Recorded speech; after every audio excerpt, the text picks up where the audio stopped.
O God, may your spirit and guidance be in us as we work for the benefit of all our people, for peace and justice in our land, and for the constant recognition of the dignity and aspirations of those who we serve. Amen.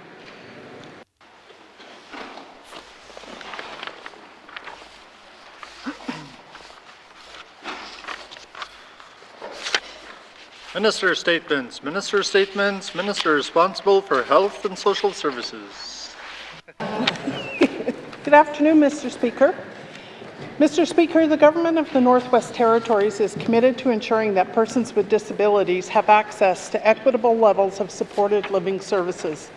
We want to help them live as independently as possible in their own homes or in accommodation provided by a supported living service provider. To advance our commitment, we conducted a comprehensive territorial review of supported living services to identify gaps, future demand, and best practices. The goal is a renewed, person and family-centered, culturally safe and inclusive model for delivering supported living services right here in the N.W.T. Later today, I'll be tabling the Supported Living Review Report. It provides recommendations for improving supported living services, as well as N.W.T's response to the report. Mr. Speaker, supported living services provide 24-hour support and supervision for individuals unable to live independently due to physical, cognitive, and/or mental health issues. These services are provided in Inuvik, Hay River, Acknowledgements First Nation, and Yellowknife. When there is limited capacity within the N.W.T. to provide the necessary supports for more complex needs, residents are provided with supported living services outside the territory. The N.W.T. Supported Living Review responds to a commitment made following public engagement for the 2017 Disability Program Review and Renewal Project. The review revealed inadequate access to equitable and supportive housing and support services for adults with disabilities across the N.W.T. A critical piece of the Supported Living Review was to hear and understand the needs of residents, so we conducted extensive engagement. The list included supported living clients and their families, persons with disabilities, Indigenous governments, and service providers. Engagement also included interviews, a survey, and both virtual and in-person public sessions in all regional centres. An advisory group of persons with disabilities or their caregivers was also established to gather knowledge, advice, and feedback from persons with lived experience. Mr. Speaker, findings from the review show that the current system is complex to access, lacks community-based service options, and is under-resourced to meet the range of needs in territory. The review provides 33 recommendations for improving the scope of services, standards, and oversight, workforce development, and client-focused services. The N.W.T. has accepted 12 recommendations where work can begin with existing resources and has accepted in principle the remaining 21 recommendations pending additional resources to implement them. The Department of Health and Social Services and the N.W.T. Health and Social Services Authority have established a working group which will advance on the accepted recommendations. They will also help identify the additional resources to implement the recommendations accepted in principle. By advancing the recommendations, the scope of supported living services will be brought in line with the objectives and goals of the N.W.T. Disability Strategic Framework and the best practices for supporting adults with disabilities and their caregivers. It will also provide the framework for the N.W.T. to monitor the outcomes, efficiency, and effectiveness of supported living services. Mr. Speaker, supported living services are essential supports needed by adults with disabilities and their caregivers. This review has provided a comprehensive understanding of current services, and we will action the recommendations to make meaningful change in the lives of N.W.T. residents. Thank you, Mr. Speaker. Thank you, Minister. Minister statements. Minister statements. Minister responsible for education, culture, and employment. Monsieur le Président, as we enter the month of March, we recognize Rendez-vous de la Francophonie. As the Minister responsible for the Official Languages Act, it is encouraging to see such awareness, involvement, and celebration of all of the Northwest Territories' 11 official languages. This year marks the 25th anniversary of Rendez-vous de la Francophonie, a celebration by Canada's 10 million French speakers and all Canadians in recognition of French language and culture. This year, the theme is Celebrations, with a focus across the country on joy, festivities, gathering, and fun. Monsieur le Président, in the Northwest Territories, we have much to celebrate. Last September, this government launched a Francophone stream of the Northwest Territories nominee program to attract foreign nationals to the N.W.T. whose skills are aligned with workforce needs. This action of the 2017 to 2022 immigration strategy recognizes the contributions of French-speaking immigrants to the strength and prosperity of our country and to the rich cultural and linguistic diversity of the Northwest Territories. Celebrating and building our Francophone community also means developing government services, resources, and communications to serve them in French. The GNWT continues to make progress in this area. In 2021-2022, the GNWT translated a record-high 3.27 million words into French. We also saw a record number of GNWT staff receiving the bilingual bonus for French at 188 individuals. According to the 2022 Francophone Community Satisfaction Survey, 77% of respondents were satisfied or very satisfied with the quality of service they received from the GNWT in French. Monsieur le Président, this is great progress, but we always strive to do better. This is why a third-party review of the Strategic Plan on French Language Communications and Services occurs every 5 years. In September 2022, the public was invited to provide input on the strategic plan, and I thank those who took the time to contribute. The third-party report and government response will be published in the coming months before informing the development of the next strategic plan. Mr. Speaker, as we celebrate Rendez-vous de la Francophonie, I would like to recognize the Northwest Territories' vibrant Franco-Tennois community, the people, businesses, and organizations who continue to be significant contributors to this territory's social, economic, and cultural development. Thank you, Mr. Speaker.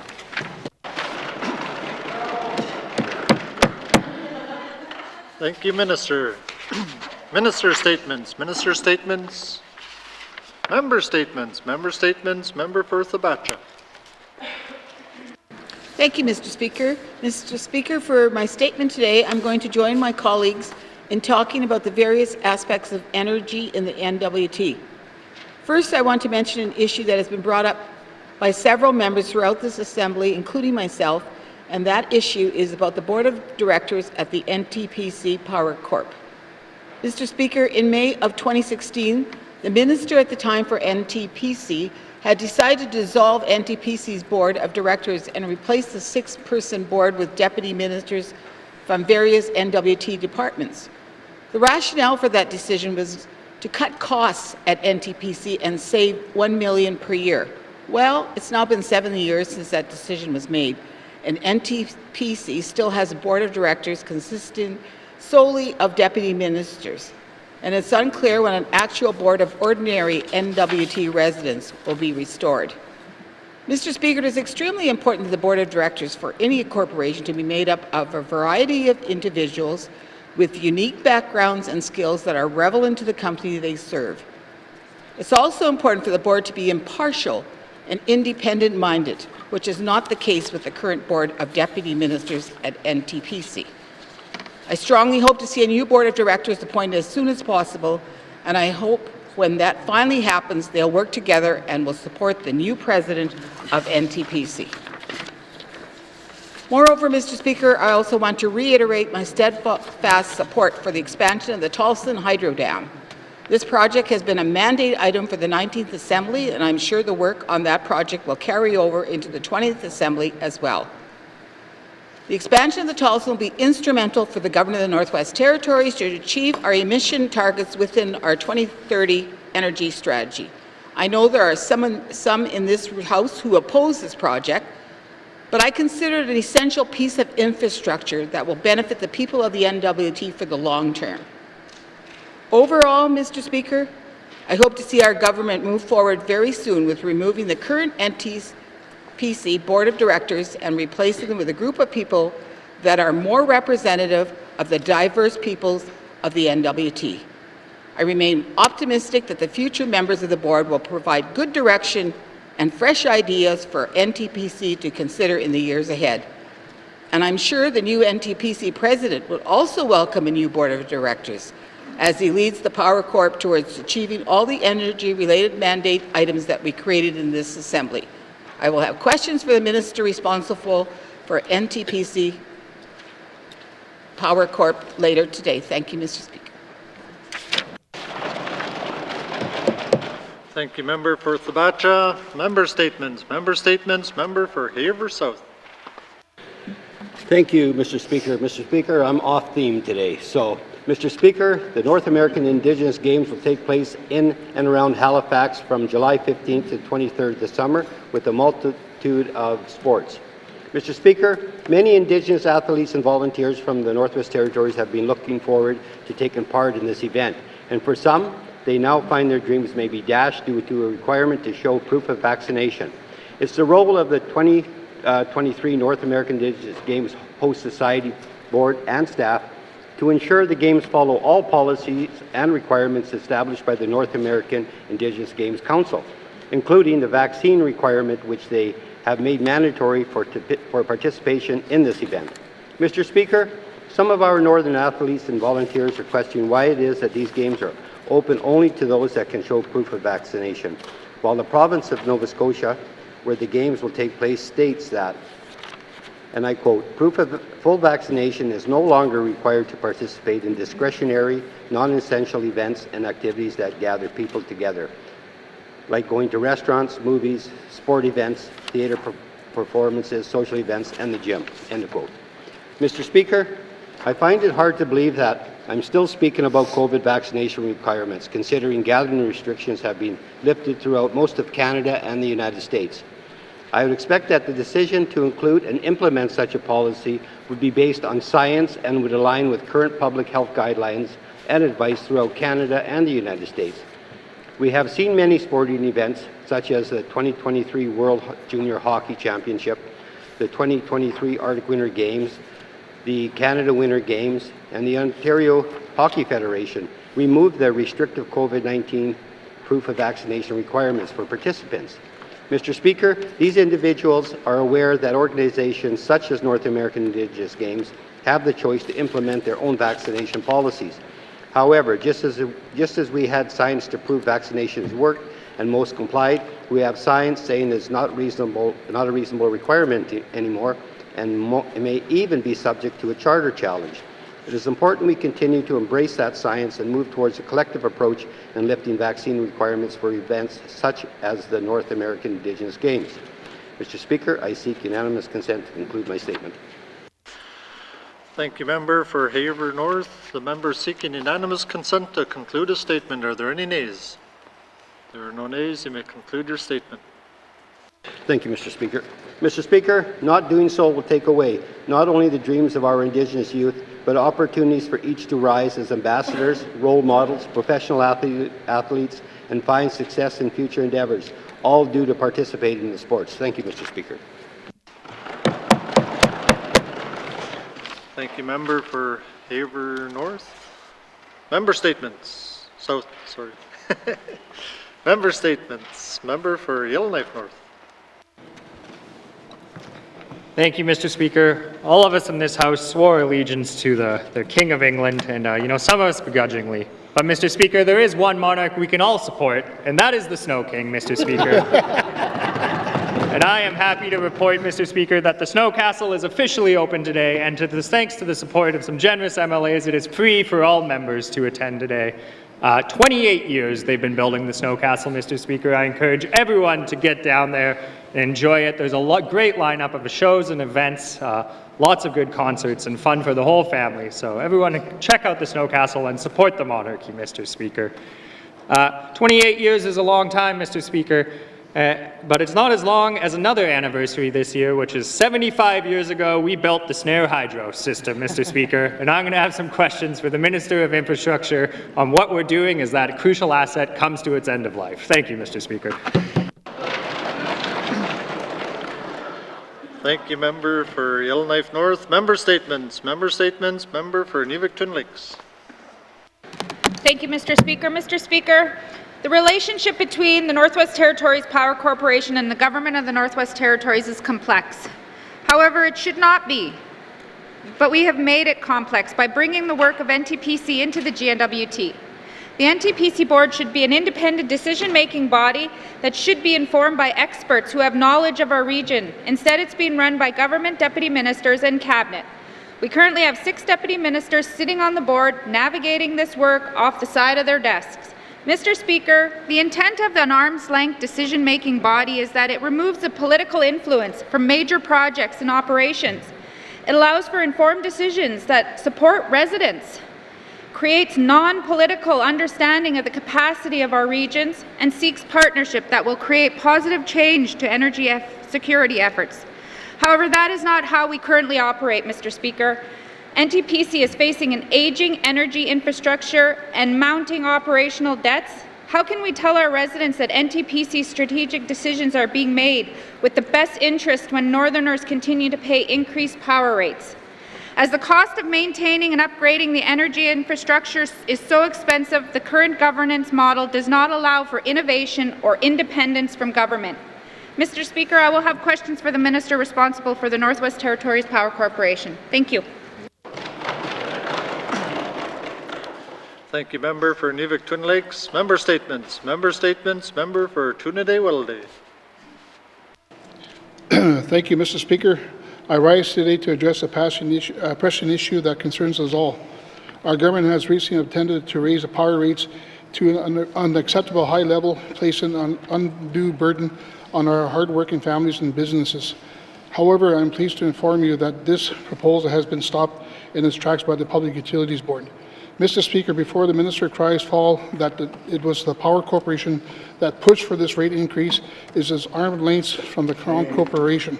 I will remind this House that the board of the Power Corporation is 100% N.W.T. public servants. Deputy ministers who take their instructions from the Premier, whether this government likes it or not, the Power Corporation and the N.W.T. are one of the same. It is arm's length in name only. In the N.W.T. 2019-23 mandate, the MLAs made 24 recommendations. Recommendation 14, reduce the cost of power and increase the use of alternative renewable energy. In the third year of the 19th Assembly, the minister responsible for the Power Corporation decided to increase the power rates, and that was the total surprise to my constituents and all the residents in the N.W.T. with no consultation.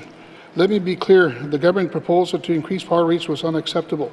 It will have been harder for families to make ends meet and harder for business to operate in our communities. Our government should be doing everything in its power to help not hinder the economic well-being of our citizens and honor the mandate made in 2019-23 not to increase the power rates. Thankfully, the Public Utility Boards recognize the harmful impacts this proposal would have on our communities and put a stop to it. The board decision demonstrates the importance to have independent regulators who can hold the government accountable when necessary. As the elected representative of our communities, this would have been devastated by the rate of shock. I want you to know that I will always stand up for the interests of our people, not the government and Crown Corporation. I will fight against any proposal that will harm our families, businesses, or economy, and I will work to ensure that our government is transparent and accountable to the people.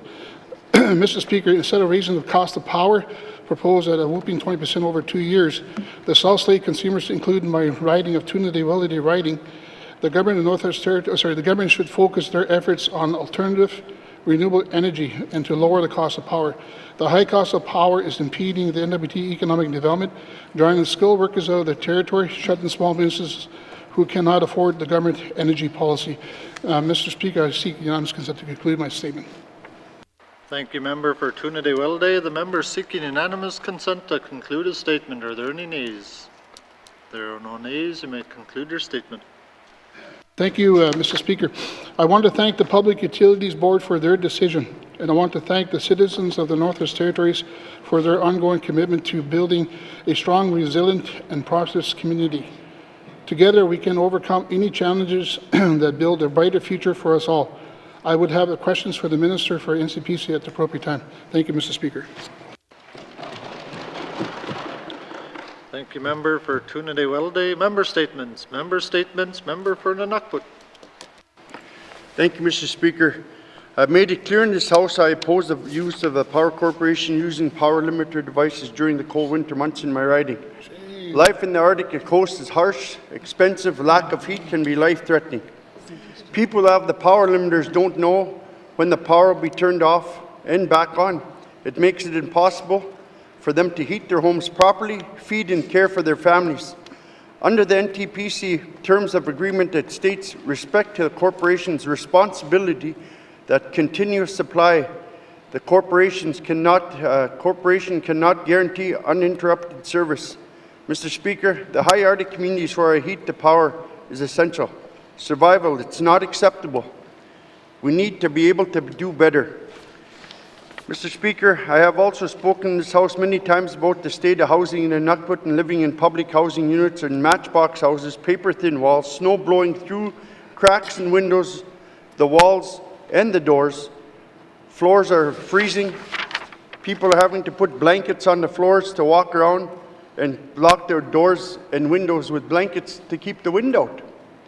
So many people are living in overcrowded housing units in my riding, not even close to being energy efficient, without enough maintenance to improve housing stock. It's very little opportunities of employment to earn income to pay for the power.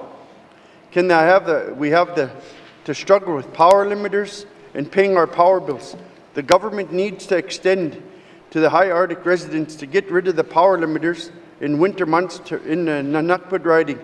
Mr. Speaker, I want to thank two of the Public Utilities Board that they didn't give 10% of the power increase to our ridings back home. It's 5% they increased it to, so people, maybe they could try to survive, but thank you, Power Utilities Board, for not taking that full 10% what our N.W.T government wanted to do today. And I will have questions for the Minister at the appropriate time. Thank you, Mr. Speaker. Thank you, member for N.W.T. Member statements. Member statements. Member for Mumfwee. Thank you, Mr. Speaker. Mr. Speaker, climate change is impacting our ability to get fuel, food, and other resources into small communities. The winter road system we currently use is vulnerable to climate change. In fact, the winter road to N.W.T opened on February 27. This will most likely be one of the shortest winter road seasons on record. I have elders, contractors, and residents who do not feel that they can use the winter road systems due to the rapidly changing ice conditions. Some people do not feel safe. Mr. Speaker, I don't blame these people because in the past, I do not blame them because in the past we have had trucks and people fall into the ice.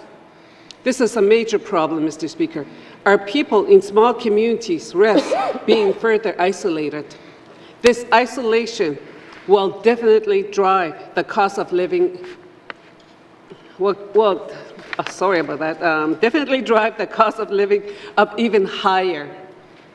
The Klitschko All-Season Road was an example of strategic infrastructure that supported the goals of our communities and helps to mitigate the impacts of climate change. An all-season road into N.W.T will not only help address the impacts of climate change, but also lower the cost of living for that community. Mr. Speaker, this is a huge project, but work can be done in the short term to help map out where this road can travel. If the government works with the community, there can be important progress made in the development of this road. The Klitschko region has a deficit in our existing infrastructure, Mr. Speaker. If connecting Y.E.L.L.K.N.F.E to the North Lake is the first step, then the next logical step would be to continue the road and transmission line to N.W.T and eventually to Y.E.L.K.N.F.E. I will have a question for the Minister of Infrastructure. Thank you. Thank you, member for Mumfwee. Member statements. Member statements. Member for Kamlik. For Great Slave. Oh, sorry. I thought I heard Range Lake for some reason. Looking for Cam Lake at the same time. Okay, thank you, Mr. Speaker, and I'm going to have a moment here. Mr. Speaker, as we know, building infrastructure across the million square kilometers that make up our territory is a huge challenge. From an economic point of view and from an efficiency standpoint, we should be looking to expand our infrastructure corridors to benefit communities and encourage investment in the territory wherever we can. As often mentioned in this House, the N.W.T is largely dependent on diesel and gasoline for heating, electricity, and transportation. Yet, Mr. Speaker, we sit stalled on a renewable energy project that could connect more communities to renewable energy while supporting much-needed industry investment in our territory. Mr. Speaker, the Tolston Hydro System encompasses a water basin that has the potential to generate significantly more electricity than is currently being harnessed by the dam. We have a solution to our energy dilemma in our own backyard, but it is not being captured.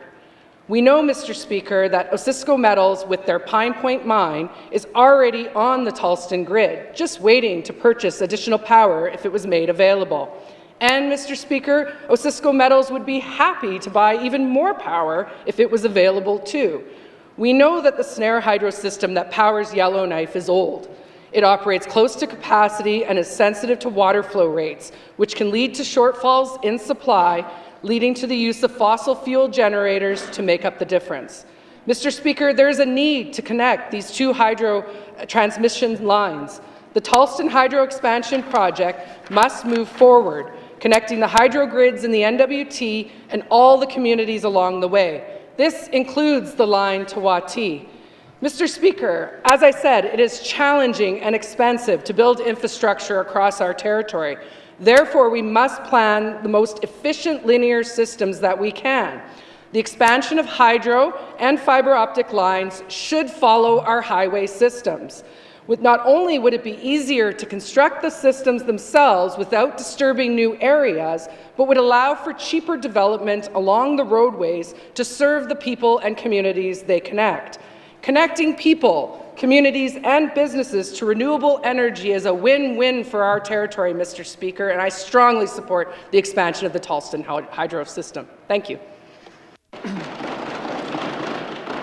Thank you, member for Great Slave. Member statements. Member statements. Member for Kamlik. Thank you, Mr. Speaker. Mr. Speaker, open the GNWT's 2030 energy strategy and you find multiple suggested solutions to help reduce the territory's greenhouse gas emissions. Small wind turbines, the Inuvik wind turbine, liquefied natural gas, solar, mini hydro, and transmission lines to connect grids come together in this plan with promises of 25% reduction in greenhouse gas emissions. Achieving a robust alternative energy solution doesn't only get us closer to our GHG goals, it supports our collective economic goals through potential critical mineral industry expansions and our individual goal of affordable, sustainable energy. But, Mr. Speaker, it's not as easy as flipping a switch to bring these energy solutions online tomorrow. Adding a fleet of alternative energies takes time, investment, and a transition from our current energy source provided by NTPC. Today, NTPC serves much of our energy needs, led by its vision to enrich the lives of Northerners by providing power that encourages living, working, and investing in the N.W.T, and by its mission, which is to generate, transmit, and distribute clean, reliable, and affordable energy to the Northwest Territories. NTPC currently uses net metering to allow customers and communities to install renewable energy projects and offset their power use. This is a good thing, but with a huge catch, Mr. Speaker. NTPC's policies cap the amount of clean energy it will purchase at 20% of the electricity mix. Our own policies put a ceiling on the potential for residents, businesses, and local and Indigenous governments to reduce emissions. But without this policy, costs could be out of control. NTPC's high base cost system means that one client decreases demand thanks to renewables, that the remaining ratepayers are left to swallow the ballooning energy bill, Mr. Speaker. for alternative energy solutions to grow and serve the NWT, NTPC needs a new policy and business foundation and a long-term plan. It must be able to provide affordable energy as the energy landscape in the NWT shifts away from diesel. Mr. Speaker, in the length of this term, NTPC's board has been represented by the GNWT's deputy ministers, capable people, but with competing focus and priorities. This board has not been able to fully achieve NTPC's vision and mission. NTPC's public governance structure needs to be reinstated with the goal of designing a creative, sustainable system eager to move into the future. Thank you, Mr. Speaker. Thank you, member for Cam Lake. Member statements. Member for Frame Lake. Merci, Monsieur le Président. The review of the mining royalties continues to grind along. Industry, Tourism and Investment released a discussion paper in February 2022. Public engagement closed at the end of July 2022, more than 6 months ago. The so-called What We Heard report was finally released quietly during the Association for Mineral Exploration Roundup in Vancouver in late January. The report attempts to summarize 13 submissions that appear to have been sent, 11 online, and 2 written submissions. Those written submissions are actually appended and consist of a detailed 12-page letter from Alternatives North and a 2-page letter from the Chamber of Mines criticizing Alternatives North. No details are provided on any of the other submissions. 3 types of engagement seem to have been undertaken. Submissions could be sent by email, requests could be made of ITI for meetings, and ITI initiated some targeted engagement, which appears to have been 25 secret meetings with the mining industry. There are also 21 different surveys open only to those holding prospecting licenses. No data from those surveys is compiled or presented in the What We Heard report. It's not clear why these surveys were only open to those holding prospecting licenses. Ironically, the first item in the report on the targeted engagement, those secret meetings with the mining industry, is called, quote, transparency and confidentiality. Public trust and the need for a lot more public disclosure are mentioned. Again, rather ironic that this was discussed at meetings that ITI held secretly with the mining industry. I tabled the presentations from those secret meetings I obtained under access to information last week. It was last week. Then there is a classic statement that, quote, the public release of total royalties and production information is not seen as an issue going forward, end of quote. What? All we're going to get out of this royalty review is the public reporting of separate resource revenues for mining and petroleum? Quebec already has a mine-by-mine public disclosure of royalties paid. Many countries already release this kind of data as part of their public reporting, and all we can do is separate mining and petroleum royalties? Mr. Speaker, I seek unanimous consent to conclude my statement. Thank you, member for Frame Lake. The member seeking unanimous consent to conclude a statement. Are there any nays? There are no nays. You may conclude your statement. Merci, Monsieur le Président. To be fair, the document only says that the views gathered will be thrown into a hopper and combined with some financial modeling and other research and analysis to form policy options for future regulations. The Yukon government recently started its review of mining legislation being done collaboratively with Yukon First Nations. There is a discussion paper with policy options that I tabled in the House. Public meetings open to everyone, Mr. Speaker. We could learn a lot from their better engagement process. I'll have questions later today for the Minister of Mining on the status of the royalty regime review and when the public will be engaged again. Merci, Mr. Speaker. Thank you, member for Frame Lake. Member statements. Member for Nahende. It saddens me to stand in this House and speak about the passing of a well-known man from the community of Fort Simpson. John Morrow was a hard worker, told it like it was, and was an honest businessman. I watched him work, and his commitment to his work was excellent. Nothing was too small or too big for him to take on. John was born and raised in Winnipeg, a 50s greaser that used to race T-birds down the Pembina Highway. John was always a very independent man who raised his children with his wife Louisa, who were married for 54 years. John was an avid traveler who went from New York, Vegas, Nova Scotia to Alaska and heard about Yellowknife gold mines in Edmonton. In true John fashion, he hopped on a plane to Vancouver, got his explosive technician's training, and headed to Yellowknife to work. And this is where he met the love of his life, Louisa Tetso. John and Louisa decided to go back to Fort Simpson for a 2-week visit, and as the stories go, they never left. John had many business ventures in Fort Simpson since the 60s, with line hopping, gas stations, arcade, and various construction business. Mr. Speaker, I can tell you there wasn't a house, roof, door, and fence he hadn't touched or looked at in Fort Simpson. John was a self-taught carpenter. Mr. Speaker, John was a good listener, advocate for fairness, amazing family supporter, avid golfer, and dart player. I had the pleasure of golfing with him and his wife a few times throughout the golf seasons. I can tell you, like everything else in his life, he was willing to share and tell stories that engaged you. Mr. Speaker, I had the opportunity to visit him about 2 weeks before he passed away. I can tell you, he spoke a lot about his children and how proud he was of them. He loved the fact that they were all independent, hardworking, and had strong family values. He talked about his son taking over the business and him being able to work with both his sons. He spoke about his daughters being successful in their adventures in life, whether it was competing in a national dart tournament, to operating a successful business, or making life choices. He spoke about how proud he was of his grandchildren and the things that they were doing and accomplishing. As he said to me, his children and grandchildren were Louisa's and his legacies. Mr. Speaker, when it came to his wife, he was very proud of her. He spoke about how she was willing to share her traditional knowledge with their children and others in the community. When it came to getting help to look after Moose Hide from the very beginning to the end of the project, Louisa was the person to contact. Mr. Speaker, I can tell you that he was sadly missed by his friends and family. He will always be in our thoughts and prayers. Thank you, Mr. Speaker. Thank you, Member for Nahende. Our thoughts and prayers are with the family and community at this time. Member statements. Member statements. Returns to oral questions. Returns to oral questions. Recognition of visitors in the gallery.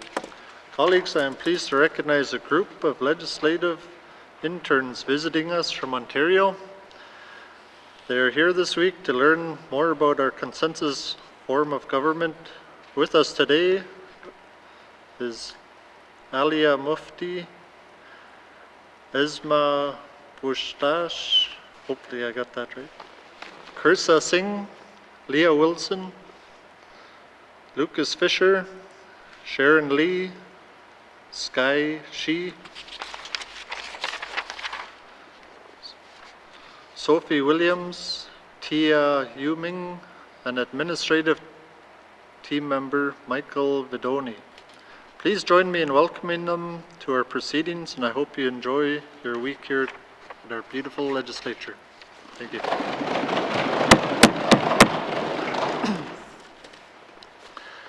Recognition of visitors in the gallery. Recognition of visitors in the gallery. Honorable Premier. Thank you, Mr. Speaker. I'd like to recognize Range Lake constituent, Ms. Samantha Stewart. Thank you, Mr. Speaker. Thank you, Madam Premier. Recognition of visitors in the gallery. Recognition of visitors in the gallery.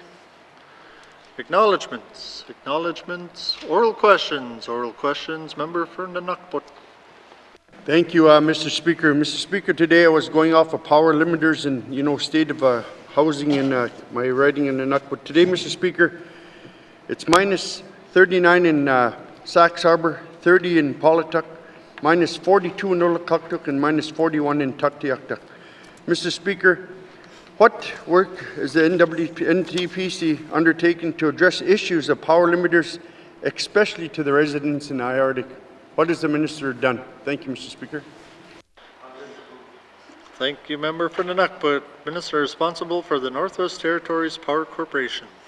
Thank you very much, Mr. Speaker. Mr. Speaker, the Northwest Territories Power Corporation puts limiters on houses and anybody that has overdue accounts. So if you have an outstanding account that's 28 days after the billing, then the corporation may give notice of disconnection of service in writing to the customer. Where accounts are not paid before the expiration of such notice, then we work with the customer and perhaps have to install a limiting device. Thank you, Mr. Speaker. Thank you, Minister. Oral questions. Member for N.W.T. Thank you, Mr. Speaker. Mr. Speaker, what has the minister accomplished in the life of the Assembly to bring the down of the cost of the power in the N.W.T. riding? Thank you, Mr. Speaker. Thank you, Member for N.W.T. Minister responsible for NTPC. Thank you very much, Mr. Speaker. Mr. Speaker, just for contents here, in December of 2022, we had 3,423 resident customers' accounts that are in arrears. We had 387 commercial customers that are in arrears. Mr. Speaker, we are working with the customers to be able to work and try and get their bills paid so that we don't have to put these limiters on. Thank you. Thank you, Minister. Oral questions. Member for N.W.T. Thank you, Mr. Speaker. Is the minister thinking of getting rid of all those bills on behalf of the whole territory? Then we could start over? Mr. Speaker, you know what? Many residents are on income support in our territory. It's hard for them to pay their bills. Can the minister commit to work with EC&E to ensure that the clients can pay their power bills in the winter without having to give up the income support for food and other essential supplies? Can she work with that with the minister? Thank you, Mr. Speaker. Thank you, Member for N.W.T. Minister responsible for NTPC. Thank you very much, Mr. Speaker. Mr. Speaker, we already do work with the Department at Education, Culture and Employment, and we also work with our income support program to be able to help the residents to work together and get their payments. So yes, we do work together, and perhaps we will continue to work together. Thank you, Mr. Speaker. Thank you, Minister. Final supplementary. Member for N.W.T. Thank you, Mr. Speaker. Mr. Speaker, you know our units in our small communities, the appliances are old and they suck the power, and the power bills go up, Mr. Speaker. In that turn, the residents struggle to pay for that. Has the minister done any work with the minister responsible for housing to get energy efficient appliances in the units, public units across the territory, especially in the N.W.T. riding? Thank you, Mr. Speaker. Thank you, Member for N.W.T. Minister responsible for NTPC. Thank you very much, Mr. Speaker. Mr. Speaker, yes, the department works with the housing, N.W.T. housing, and we work with our partners like Arctic Energy Lines. There are some great programs out there that help support some of the housing that needs some work in the communities. Thank you, Mr. Speaker.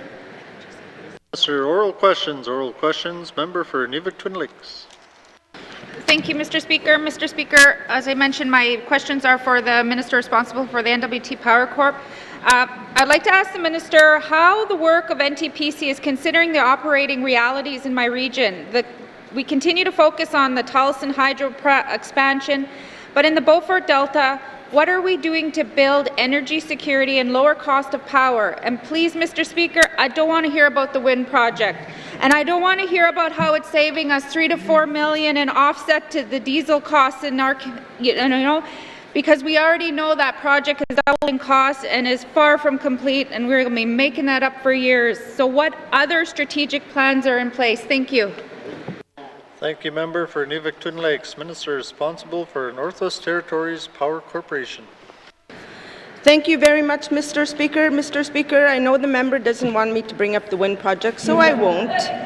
Other than, we're on target. It's a great project when it gets completed. But talking about in our region, actually, Mr. Speaker, I'm the member for Inuvik as well. So, working together, we are working with the Indigenous groups, trying to look at strategic ways. The Inuvialuits got the line perhaps coming in for the natural gas. That's one strategic work that we could do together.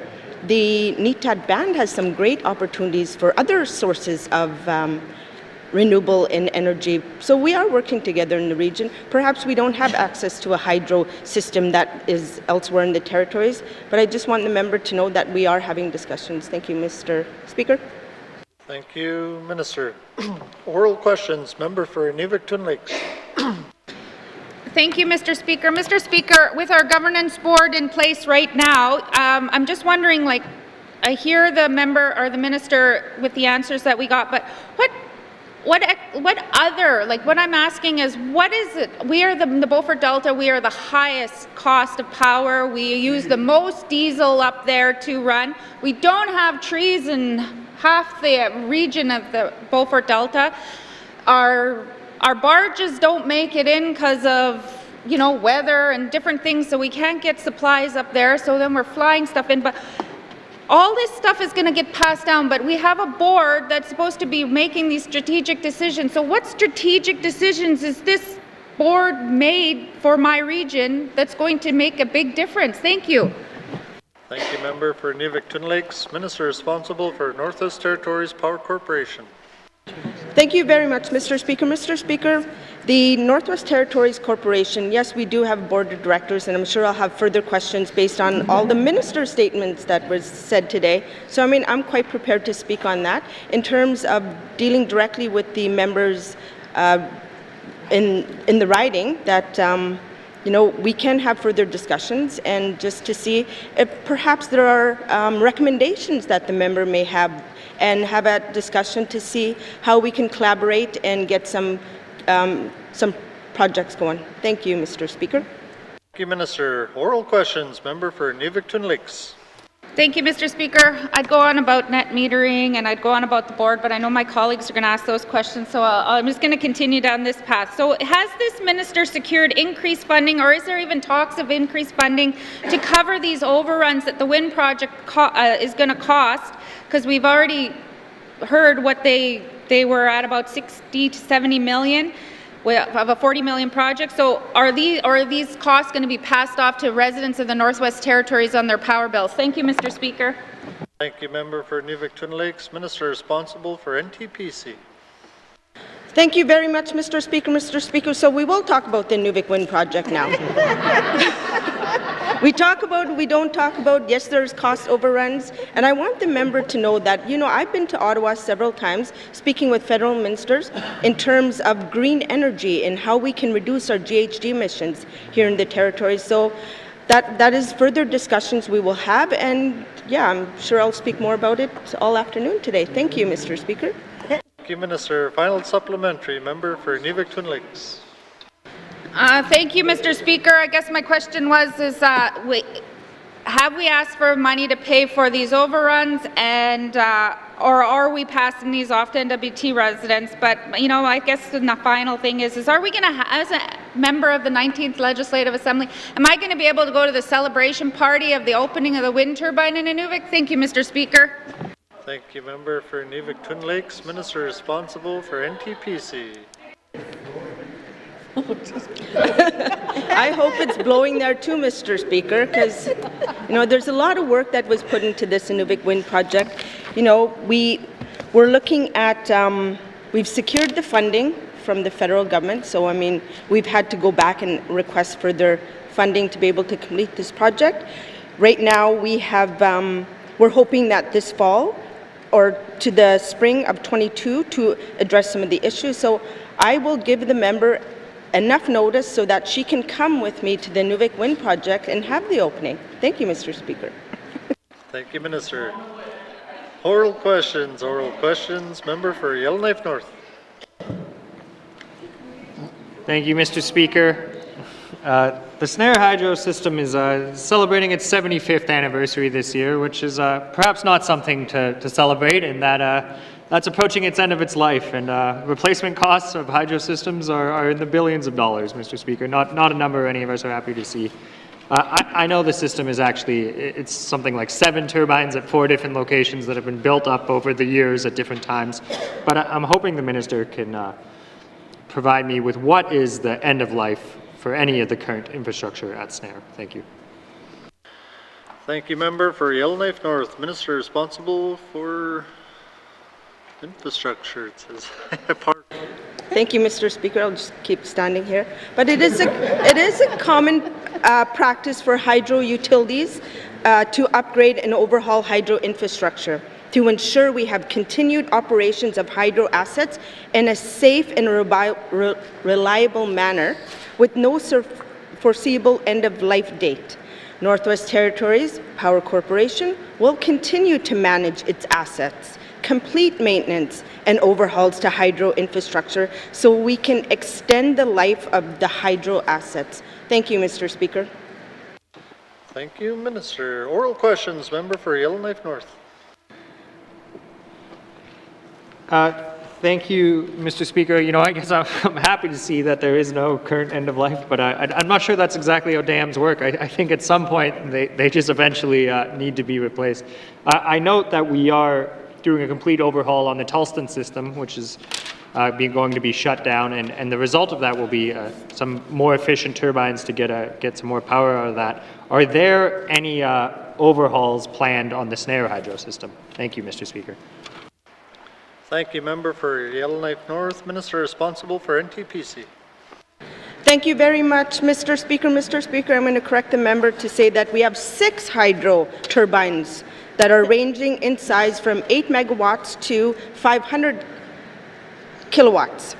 So I want to talk a little bit further because I think this is important. Over at the Snare Rapids plant, we have completed an overhaul on unit number 2 back in 2022. And it's expecting to complete an overhaul on Unit 1 in the next 5 years. Over at the Snare Falls plant, we completed an overhaul in 2017 at the Snare Cascades plant, which is owned by Clecho, and we lease it through at the Northwest Territories Power Corporation. An overhaul is expected to be completed in the next 5 years. And finally, at our Snare Forks plant, Northwest Territories Power Corporation completed an overhaul on Unit 1 in 2021, and we're expecting to complete an overhaul in Unit 2 in the next 5 years. So we are doing work at the Snare plants. Thank you, Mr. Speaker. Thank you, Minister. Oral questions, member for Yellowknife North. Thank you, Mr. Speaker. That's a lot of overhauls. I'm glad to hear that. I'm curious whether there is any plans to increase capacity on the Snare hydro system, or whether any of these overhauls will actually result in that. I know that about 20% of our power here is actually from diesel at Jackfish because of water levels and lots of different problems that occur at Snare over time to time. And there's no way that system has capacity to open up another mine on it, allow for electrification of vehicles or population increases. So are there any plans to increase capacity in the future on the Snare hydro system? Thank you. Thank you, member for Yellowknife North. Minister responsible for NTPC. Thank you very much, Mr. Speaker. Mr. Speaker, I'm happy to see that the member has did his homework too, because this is a lot of, the work, and capacity building is so important, so I'm happy that the member raised this question with me.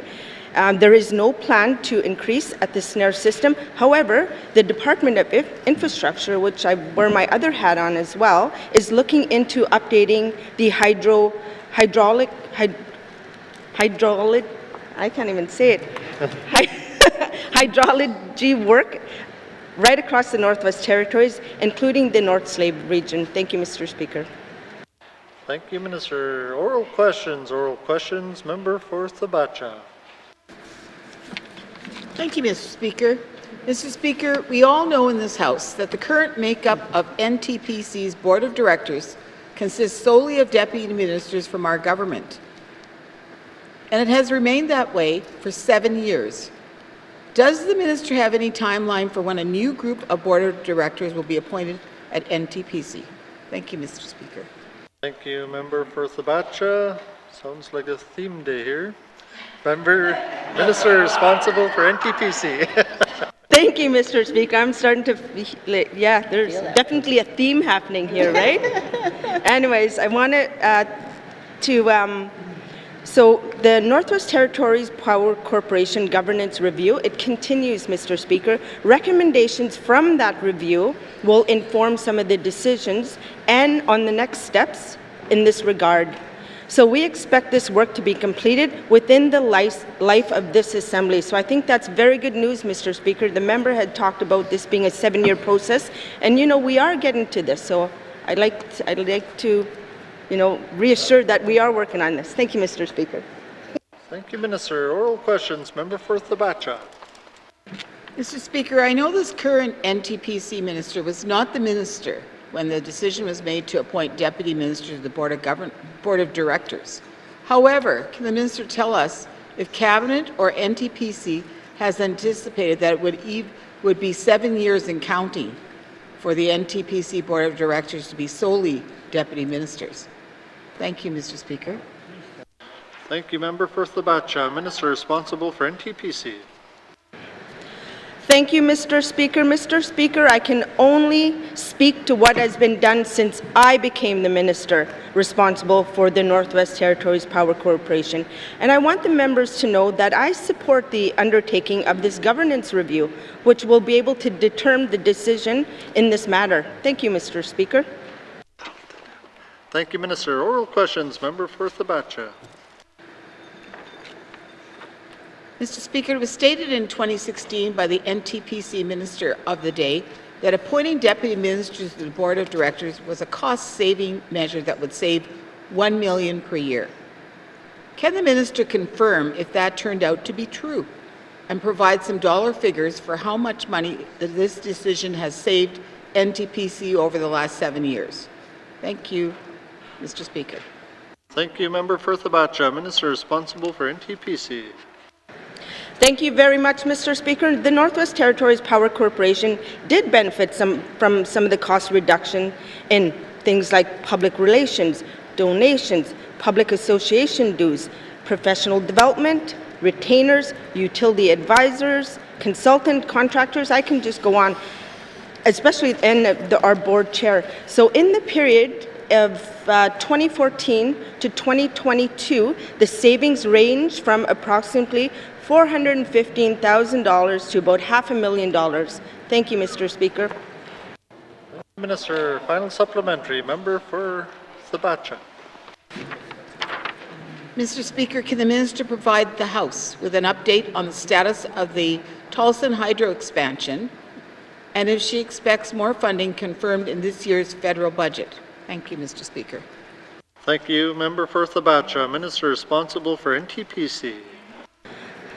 Thank you very much, Mr. Speaker. Good progress continues to advance the Tolston Hydro Expansion Project with our Indigenous partners, Mr. Speaker. That's very important key to this project going forward. So we have now focused on 2 routes. So one is right across the lake here, and the other one is right around the western side of the lake, and we hope to have a preferred route this year. We are working to collect Indigenous knowledge, environmental, engineering information to be able to support the future regulatory applications. As well, Mr. Speaker, we continue to work towards a final business case for this project. Tolston has been a key federal item that is related to Budget 2023, and we have had strong signals from federal ministers that they are supportive of this project. Mr. Speaker, when we were down in Ottawa as Cabinet and attending FPTs, we continue to hear a theme from the federal government that, we need to reduce GHGs and work together. But we don't want to get, we will not get confirmation of what's in the federal budget before it's announced, other than to say that, we've been working together and pushing it as our agenda. It is a mandate of this Assembly, so that is something that is a priority for us in this government. Thank you, Mr. Speaker. Thank you, Minister. Oral questions. Member for Toonaday-Welleday. Thank you, Mr. Speaker. I wasn't around when in 2019 when the MLEs got together and they went to a retreat and they put all their wish list into a bucket, and then they came up with 24 recommendations. But part of those recommendations was very clear that there will be no power increase. In the Northwest Territories, we got the highest power rates in Canada, next to N.W.T, Saskatchewan, and so on. And Right now, and last year, just after the budget was ended, this government made an announcement to increase the power rates by 20% in over a 2-year period. Mr. Speaker, now that the Public Utilities Board has squashed the Power Corporation excessive demands for power rate increases, what is the minister's plan to make up for revenue shortfalls that this increase was supposed to cover? Thank you, Mr. Speaker. Thank you, member for Trinidad-Welde. Minister responsible for NTPC. Thank you very much, Mr. Speaker. The Northwest Territories Public Utility Board has issued a decision on NTPC's rate application. The Public Utilities Board gave very specific direction to NTPC, and NTPC is filing a response to these directions. Again, Mr. Speaker, I need to say this again, it's the Public Utilities Board role to be able to determine final energy rates here in the Northwest Territories. Thank you, Mr. Speaker. Thank you, Minister. Oral questions, member for Trinidad-Welde. Thank you, Mr. Speaker. Just picking up on where the minister left off there, my question is a two-part question. Is the power rate going to go up now? And when you made back an application to the utility board, are we looking at another power increase? At the same time, Mr. Speaker, the minister made the announcement to raise the power rates only after the 2022-23 budget was passed last year, without the opportunity for the debate in the House. I'm asking the minister to commit to more transparency around rate increases and commitments to consult with regular MLAs before giving direction to the Power Corporation. Will the minister do this? Thank you, Mr. Speaker. Thank you, member for Trinidad-Welde. Minister responsible for NTPC. Thank you very much, Mr. Speaker. Mr. Speaker, again, the Northwest Territories Public Utilities Board is the body that determines rates for all utilities here in the Territories. Northwest Territories Power Corporation has previously provided regular MLAs information on rates, and Mr. Speaker, we will continue to do so. Thank you. Thank you, Minister. Oral questions, member for Trinidad-Welde. Thank you, Mr. Speaker. So I take it that the power rates is going to be going up. So if that's the case, then, Mr. Speaker, then why do we have retreats? Why do we go to these things and bring our voices to the table when we're not consulted? You know, we got over 9,000 customers here in the Northwest Territories, and you know, we want to raise the power rates. Maybe it's time to review the Power Corporation and maybe quit giving out these bonuses. Mr. Speaker, the high cost of power is breaking the backs of residents, small businesses, and big industry in the Northwest Territories. How does the minister propose to reduce these costs and make more power rates affordable in the N.W.T? Thank you. Thank you, member for Trinidad-Welde. Minister responsible for Northwest Territories Power Corporation. Thank you, Mr. Speaker. Mr. Speaker, the government of the Northwest Territories energy policy seeks to balance reliability with sustainability and affordability. Projects such as the Tulston Expansion Hydro Project would allow for increased mining activity using socially accepted, clean, green energy. Thank you, Mr. Speaker. Thank you, Minister. Final supplementary, member for Trinidad-Welde. Okay, thank you, Mr. Speaker. Unfunded infrastructure projects, mega projects that are decades away from completions are now not a solution Northerners can count on. What short and medium-term solution is the minister working on to provide our residents with relief from high rates of power and to also meet the mandate of this government that they put out in 2019-23? Thank you. Thank you, member for Trinidad-Welde. Minister responsible for Northwest Territories Power Corporation. Thank you, Mr. Speaker. Mr. Speaker, Northwest Territories Power Corporation has signaled a memorandum of understanding with Osisco Metals to look at use excess power at the existing Tulston hydro facility. So the revenues generated from that industry sales would be used to mitigate some of the increased costs of power. Thank you, Mr. Speaker.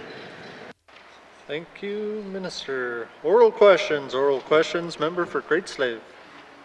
Thank you, Mr. Speaker. The problem with the theme day is sometimes your questions get asked and answered ahead of you getting your opportunities. So Bear with me, but I'm really excited to hear that one of the routes that the minister says they're looking at is the west side of the lake. I just want to emphasize that given my statement today about allowing for future development, I would prefer that versus going across the lake. Therefore, we could have expansion off the power lines on the west side of Great Slave. That being said, can the minister please tell me where the total cost for the Tolston Hydro expansion project is at? How much of that funding is secured and how much are we still waiting on? Thank you. Thank you, member for Great Slave. Minister responsible for Northwest Territories Power Corporation. Thank you very much, Mr. Speaker. Mr. Speaker, and I'm happy to know that the member's quite excited about one of the two routes, because when we first had these discussions, there were several routes that were contemplated. So, we will continue to engage. Right now, we have the federal government has allocated about $20 million to the N.W.T to advance this Tolston expansion project. So funding is being used right now to develop Indigenous partnership, talk about some of the planning, the regulatory and feasibility work that needs to be done. So in addition, additional support from Canada will be needed to move this project to the construction phase. Mr. Speaker, we don't have that final number yet. We're still such in the early stage of looking at this project. And, I'm sure it will cost a lot of money. I just don't have that in front of me right now without having some of the work done. Thank you, Mr. Speaker. Thank you, Minister. Oral questions. Member for Great Slave. Thank you, Mr. Speaker. I guess it's good that there's been no final number before now so that we don't have to listen to how the cost of the supply chain has driven that number up, and that's the reason why nothing has advanced on the project. So I'd say that's a good thing here. Can the minister speak to how much of that $20 million will be retained using northern businesses and how much of it is sole source to former bureaucrats? Thank you. Thank you, member for Great Slave. Minister responsible for NTPC.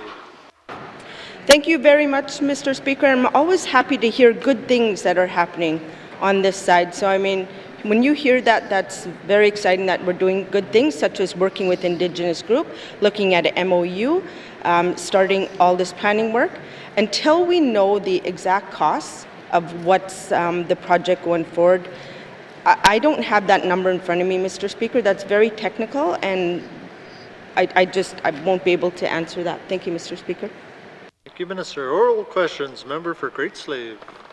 Thank you, Mr. Speaker. I think the minister was responding to my question before that one. I asked how much of the $20 million that has already been secured and is being used towards all the work that she's listed, like the regulatory and the pre-feasibility, how much of that is being retained with northern businesses and how much is being sole sourced to former bureaucrats? Thank you.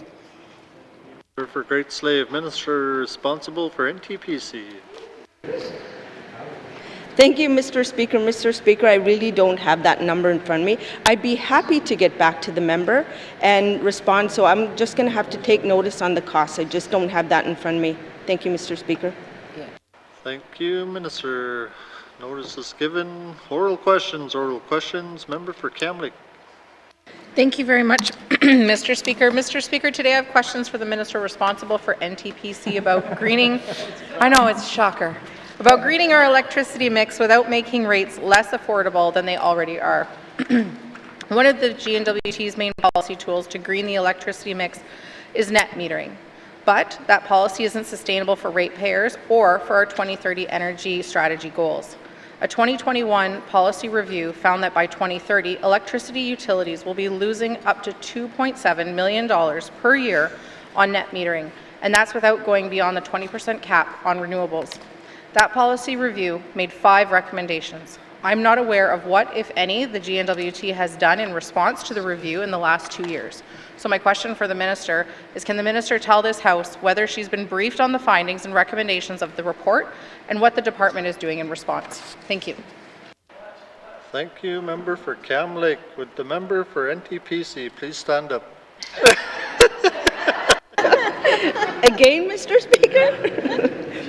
So I do want to note, Mr. Speaker, in 2020-2021, Infrastructure commissioned and released 3 independent studies to be able to look at the policy options to develop more renewable power in remote communities and in the hydro zones, while establishing electricity rates and ensuring grid reliability. These studies, three things: assess the maximum limits of renewable power in thermal communities. It also explored how the Northwest Territories could generate additional revenues from excess power, and looked at options to contain rate inflation from the current net metering and self-generation policy. Mr. Speaker, in the 2022-2025 Energy Action Plan that was just released here in December, the N.W.T committed to provide direction to the Public Utility Board to make changes to the current policy framework so that we could support renewable power built without compromising grid reliability and impacting electricity rates. Thank you, Mr. Speaker. Thank you, Minister. Oral questions. Member for Kamloops. Thank you, Mr. Speaker. Mr. Speaker, the report recommended that within 1 or 2 years, the N.W.T reduce the credit for renewable generation and allow utilities to increase their fixed charges by 5%. Is the N.W.T considering reducing the credit for renewable generation, and will the N.W.T consult before making such changes? Thank you. Thank you, Member for Kamloops. Minister responsible for NTPC.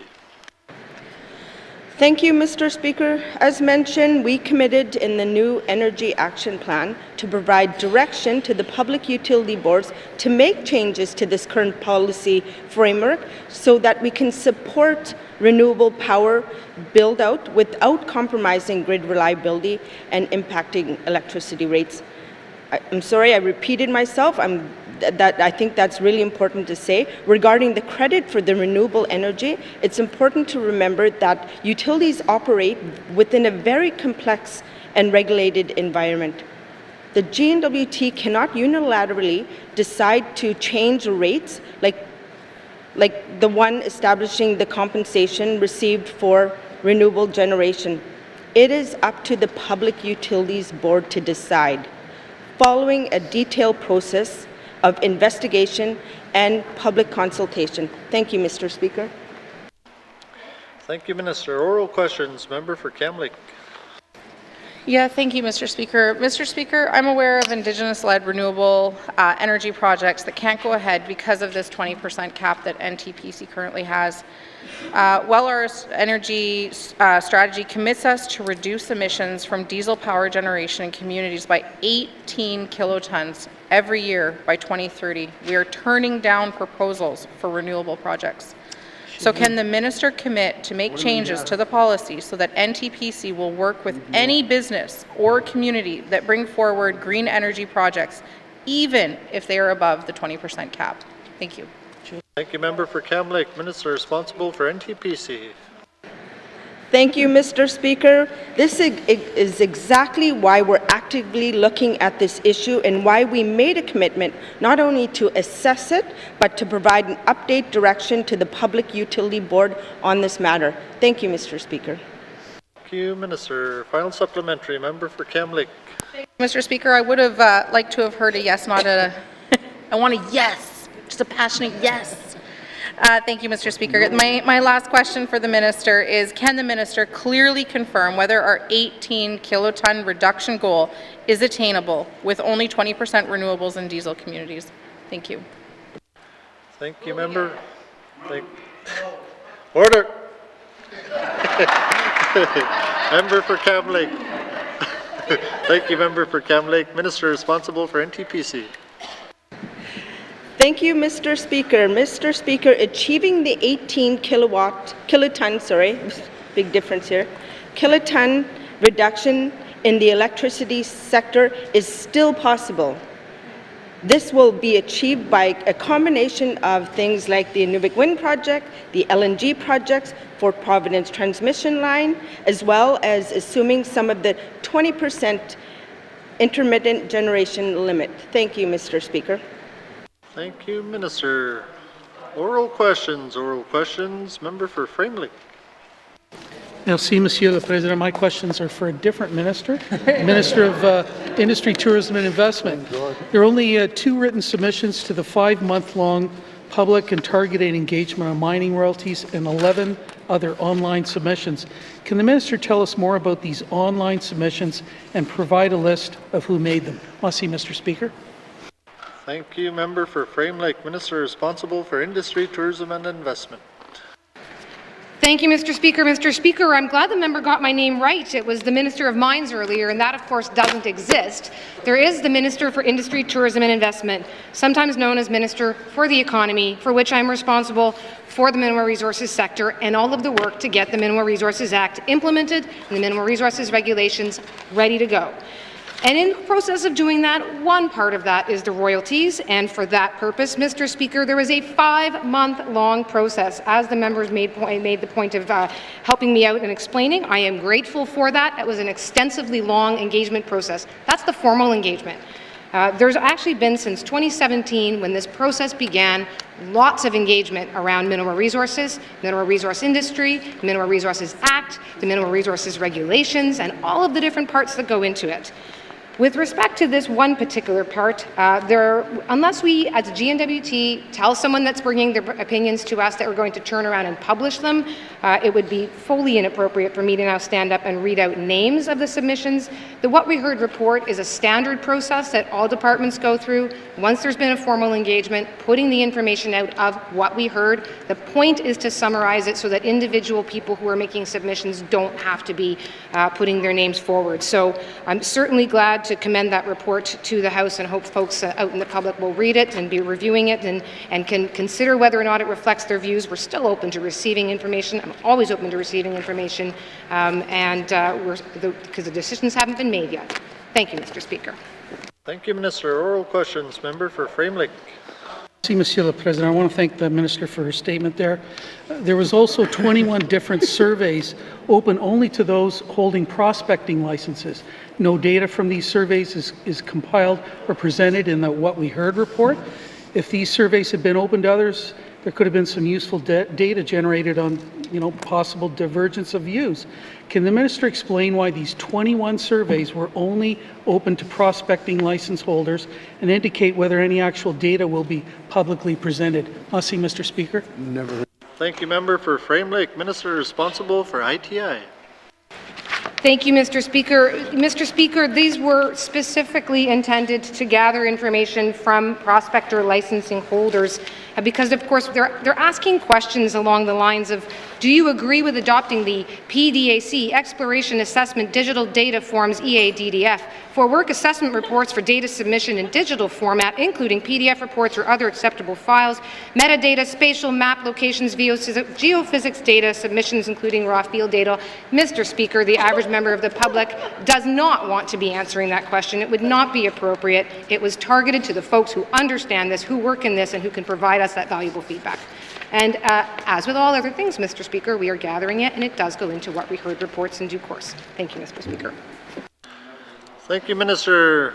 Colleagues, I think our interpreters are running at full speed here, so please take your time. Member for Frame Lake.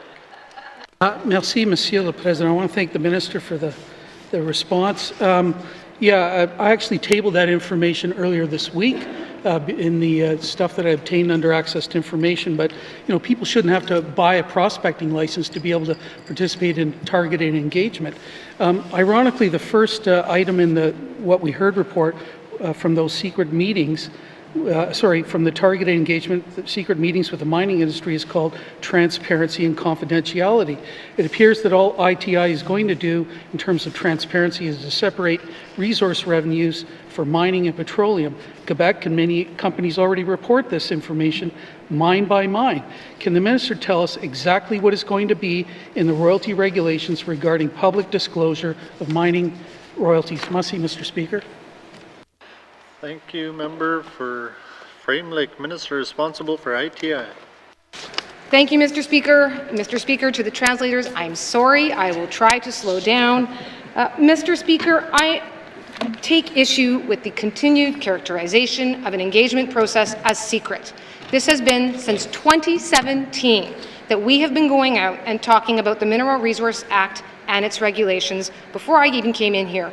And part of the concern was raised in 2019. When are you going to start to do something and keep going and doing consultation processes? We hear that all the time. And yet, ITI is out doing both public meetings, engagements, forums, sessions, surveys, and targeted engagements with the sector, which of course means Chamber of Mines, operating mines, advanced exploration projects, prospectors and developers, people who are interested in the industry, secondary members of the industry.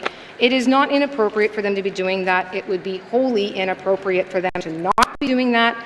And what we are at the point of right now, Mr. Speaker, with this is being able to go do the modeling to develop, to take back to the Intergovernmental Council about what should be determined and what types of policy options should go forward for drafting under the royalties. That's the stage we're at now.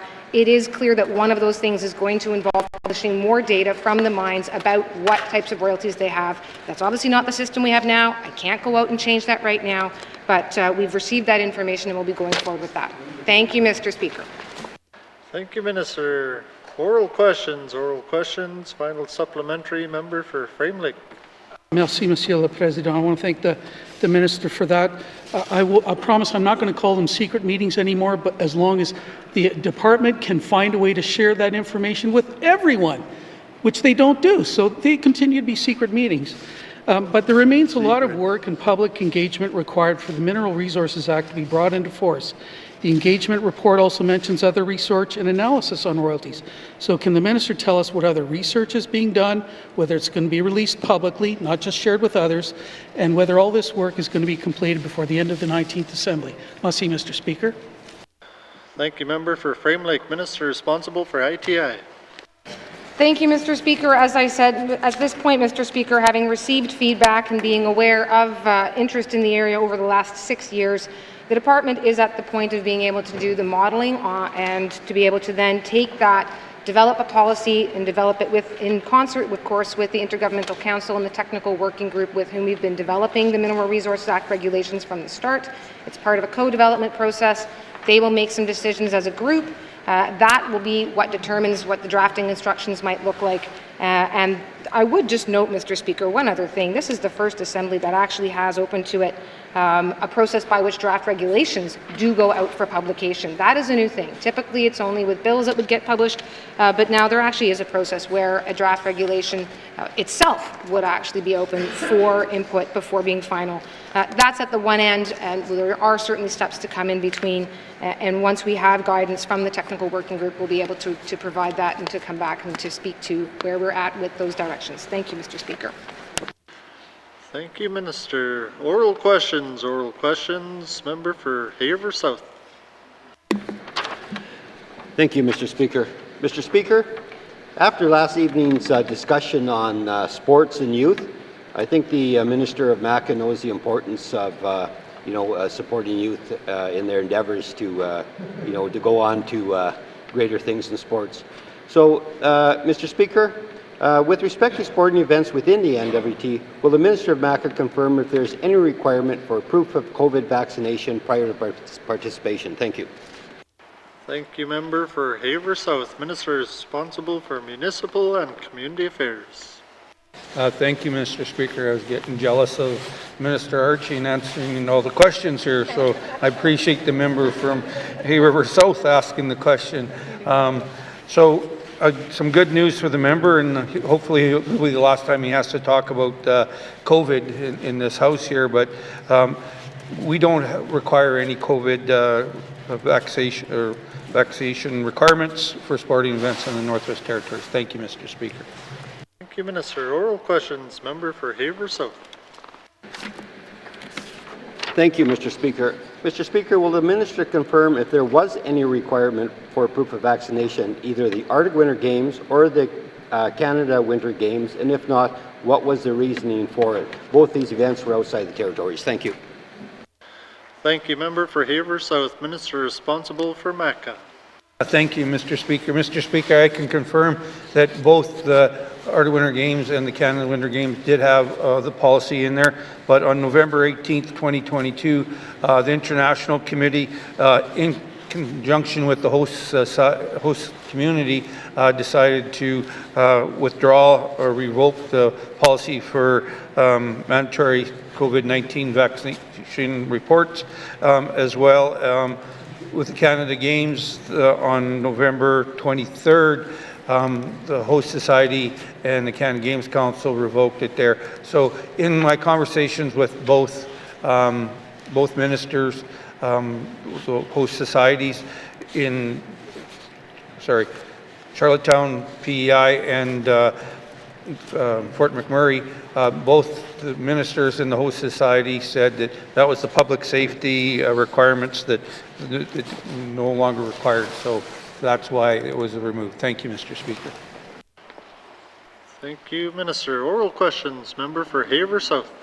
Mr. Speaker. Mr. Speaker, yeah, the issue, I guess, is that some of the organizations are dropping the requirement at the last minute, and what that does is take away an opportunity for potential athletes or participants because they don't get selected because they can't meet those requirements. So, Mr. Speaker, will the minister tell me what he is doing to ensure that all N.W.T. athletes, coaches, and volunteers can take part in sporting events across Canada, regardless of vaccination status? Is the department intervening on behalf of those who are not able to provide proof of vaccination? Thank you. Thank you, Member for Haver South. Minister responsible for MACA. Thank you, Mr. Speaker. Mr. Speaker, I agree with the member's frustration. When I heard about the vaccine requirements being dropped, I did reach out to both ministers and had that conversation and the international committee and say, hey, we had a process. We, in the Northwest Territories, to select our teams, had to follow the process that said you had to have vaccination requirements done and reported in. That didn't happen. They changed it, so we weren't able to do that. So unfortunately, we as the government don't intervene, but Sport North and the TSOs have that ability, so we encourage the athletes to reach out to Sport North and to the TSOs to intervene on their behalf. Thank you, Mr. Speaker. Thank you, Minister. Final supplementary. Member for Haver South. Thank you, Mr. Speaker. Mr. Speaker, the next event coming up is the North American Indigenous Games. Same problem. They're requiring proof of vaccination. So, Mr. Speaker, will the minister commit to sending a letter to the North American Indigenous Games Council questioning why the need for proof of vaccination and request that it be withdrawn to allow for participation by any athlete, coach, or volunteer from the N.W.T? Thank you. Thank you, Member for Haver South. Minister responsible for MACA. Thank you, Mr. Speaker. Mr. Speaker, on February 28th, the NAIG Council stated that it will continue with its mandatory COVID vaccination policy. The NAIG Council stated the priority is the safety and well-being of all 5,000 athletes, participants, coaches, and chaperones participating from 756 nations. This includes elders of the Mi'kmaq host territory who have shared that they are not comfortable with unvaccinated groups coming into their territory. NAIG Council indicated they respect the territories of the nations and wishes of the elders. So, Mr. Speaker, I also respect the wishes of the NAIG Council and the host territory, but can commit to reaching out to the N.W.T. Aboriginal Sports Circle to understand their perspective and talk about sending a letter to the host society. Thank you, Mr. Speaker. Thank you, Minister. Oral questions. Oral questions. Member for Mumpuy. Thank you, Mr. Speaker. Mr. Speaker, people in my region are concerned about ice roads, given the changing climate. My question for the minister, has infrastructure been tracking the impact of climate change on the life of our winter roads? Thank you.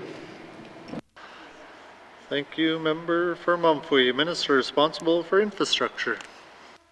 Thank you very much, Mr. Speaker. Mr. Speaker, the short answer is yes, and I'm so excited to deliver a minister statement tomorrow that talks about some of the examples that we're doing in terms of how climate change is impacting our infrastructure, including our roads. So, yes, Mr. Speaker.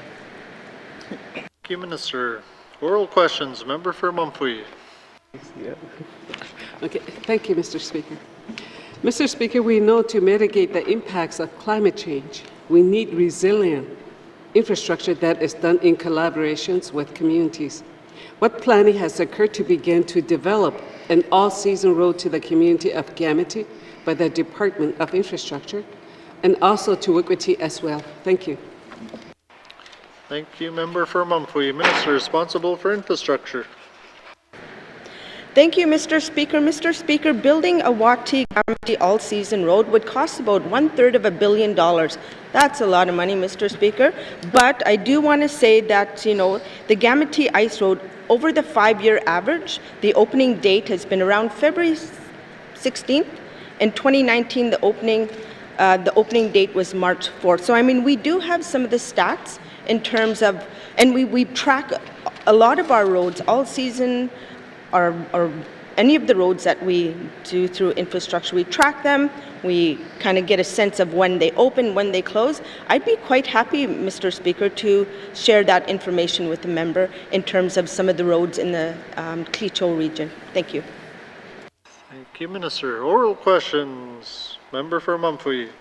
Thank you, Mr. Speaker. I live in that area. A couple of years ago, I know, due to climate change, the road to the communities to N.W.T was closed early, and to Y.E.LLOWKNIFE as well. So, yeah, I think she doesn't need to tell me, but we do know that we live there. So, Mr. Speaker, we see a lot of benefits for energy and food security with all-season roads to our communities. What future planning is being done to contact all the Clecho communities to clean and renewable energy? When can the communities of N.W.T and Y.E.LLOWKNIFE expect transmission line? Thank you. Thank you, Member for Mumfree. Minister responsible for infrastructure. Thank you, Mr. Speaker. Mr. Speaker, the Department of Infrastructure continuously engages with Indigenous groups. You know, that is one of the things this government has been mandated to do, is to work with the Indigenous groups. In terms of the transition line, so we are proposing to build, it's a 60-kilometer transition line that's going to be connect the Y.E.LLOWKNIFE to the snare system. You know, one of the options that was looked at in the past was a mini hydro project. So we are going to proceed engaging with the Clecho government. They are in full support of this 60-kilometer transmission line. So those discussions are underway. You know, we talked about, you know, how we can partner and how, you know, just recently some of the announcements that the Clecho, as Indigenous government, is doing to look for some funding. So, I mean, we look forward to these partnerships to continue that collaboration. Thank you, Mr. Speaker. Thank you, Minister. Oral questions, written questions, returns to written questions, replies to Commissioner's address, petitions, reports of committees on the review of bills, Member for Yellowknife North. Thank you, Mr. Speaker. Your committee has reviewed Bill 60, an act to amend the Petroleum Products and Carbon Tax Act, and reports that Bill 60 is not ready for consideration in committee of the whole and not be further proceeded with in its current form. Thank you, Mr. Speaker. Thank you, Member for Yellowknife North. Reports of committees on the review of bills, reports of standing and special committees. Member for Yellowknife North. We got 10 pages today, Mr. Speaker. Mr. Speaker, your Standing Committee on Government Operations is pleased to provide its report on Bill 60, an act to amend the Petroleum Products and Carbon Tax Act, and commends it to the House. Introduction. Bill 60, an act to amend the Petroleum Products and Carbon Tax Act, received second reading on November 1st, 2022, and was referred to the Standing Committee on Government Operations for a review. The current carbon tax law sets a tax on 6 fuel types that together cause 75% of the territory's greenhouse gas emissions. The tax rate depends on the emissions content of each fuel type. The N.W.T introduced a MAID in the N.W.T carbon tax in 2019 in response to Canada's pan-Canadian framework on clean growth and climate change. This framework framework sets a base tax on carbon emissions across Canada. Provinces and territories could create their own legislation to meet federal requirements.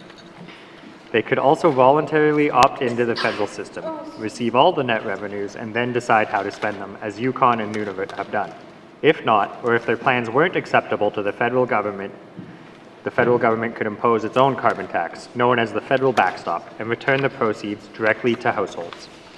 In 2021, the federal government announced new, tougher requirements for the carbon tax, including increasing the carbon tax rate by $15 per ton of emissions each year, from $50 per ton in 2022 to $170 per ton in 2030, and eliminating at-source rebates on heating fuel and large emitters. Bill 60 is the G&WT's attempt to match Canada's new requirements while keeping the Made in the G&WT approach. Separately, the G&WT has proposed several budget measures and regulations to return some of the money it collects from the carbon tax. It plans to increase cost of living offset payments to households, adjust the 72% rebate for large emitters, and phase out the large emitter grant program within 5 years. Department unable to answer certain key questions. Committee's goal in reviewing Bill 60 was to decide whether to recommend the bill become law. If so, committee wanted to identify what changes could help mitigate the economic impacts of the tax, advance progress on emissions reductions goals, and ensure a high standard of accountability and transparency. If not, committee wanted to understand the implications of reverting to the federal backstop. Our task was made difficult because of the lack of public information from the Department of Finance. When the minister announced Bill 60 on October 31st, 2022, the department did not appear to release even basic information, like how the new tax would impact heating costs, the cost of living, the cost of doing business, or the economy. Committee had to ask for that to be made public. Committee also had a public technical briefing from the minister and department officials on November 25th, 2022.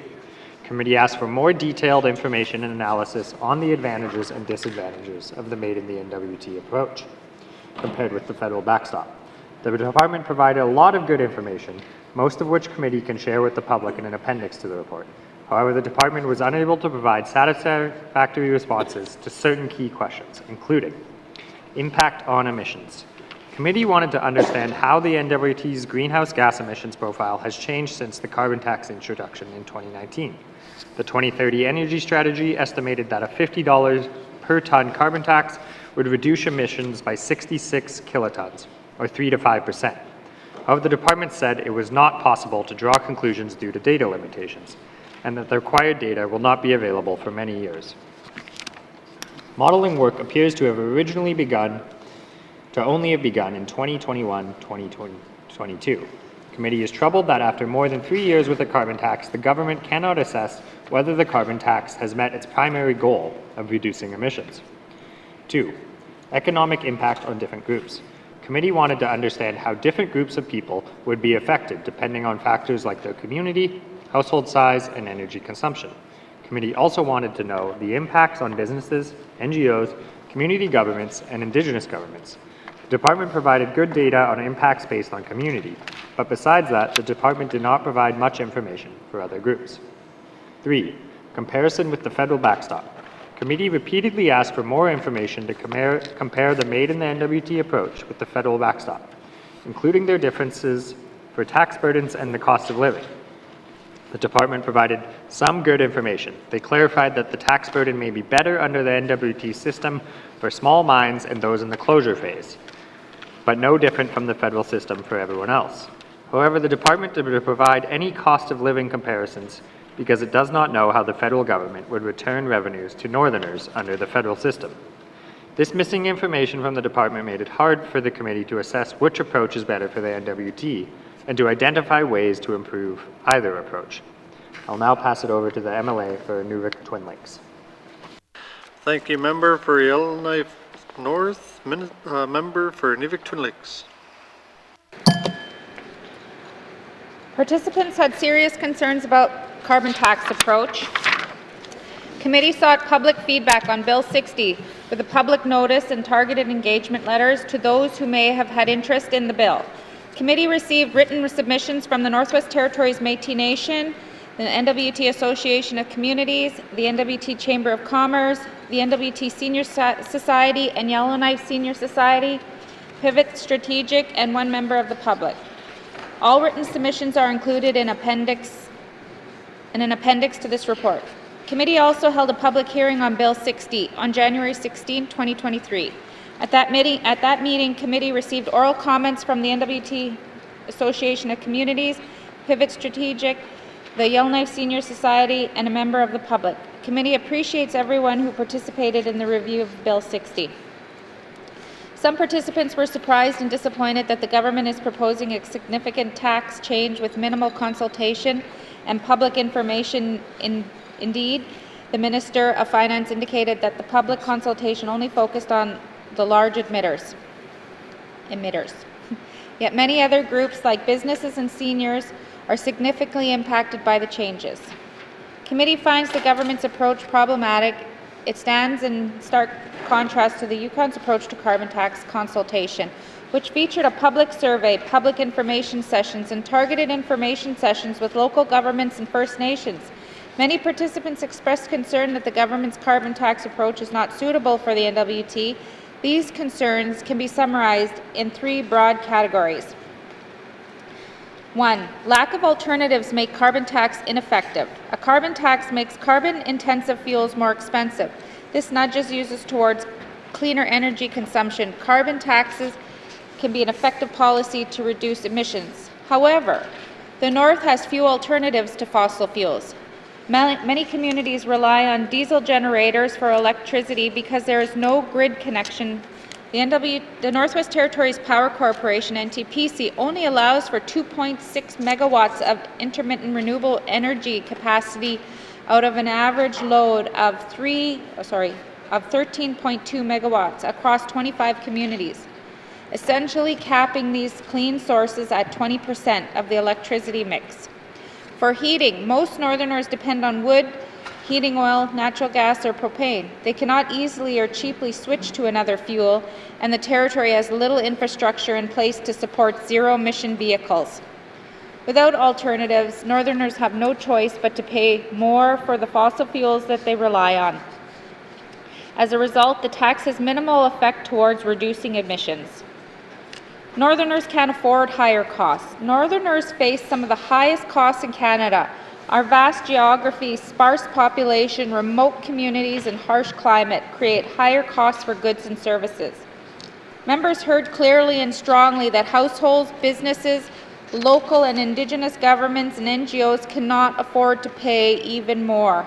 Some residents already pay over $2,000 per month to heat their home. In the higher carbon tax comes at an especially bad time. In the last year, average prices have gone up 6.3%, more than the Canadian average, because things cost more in the North.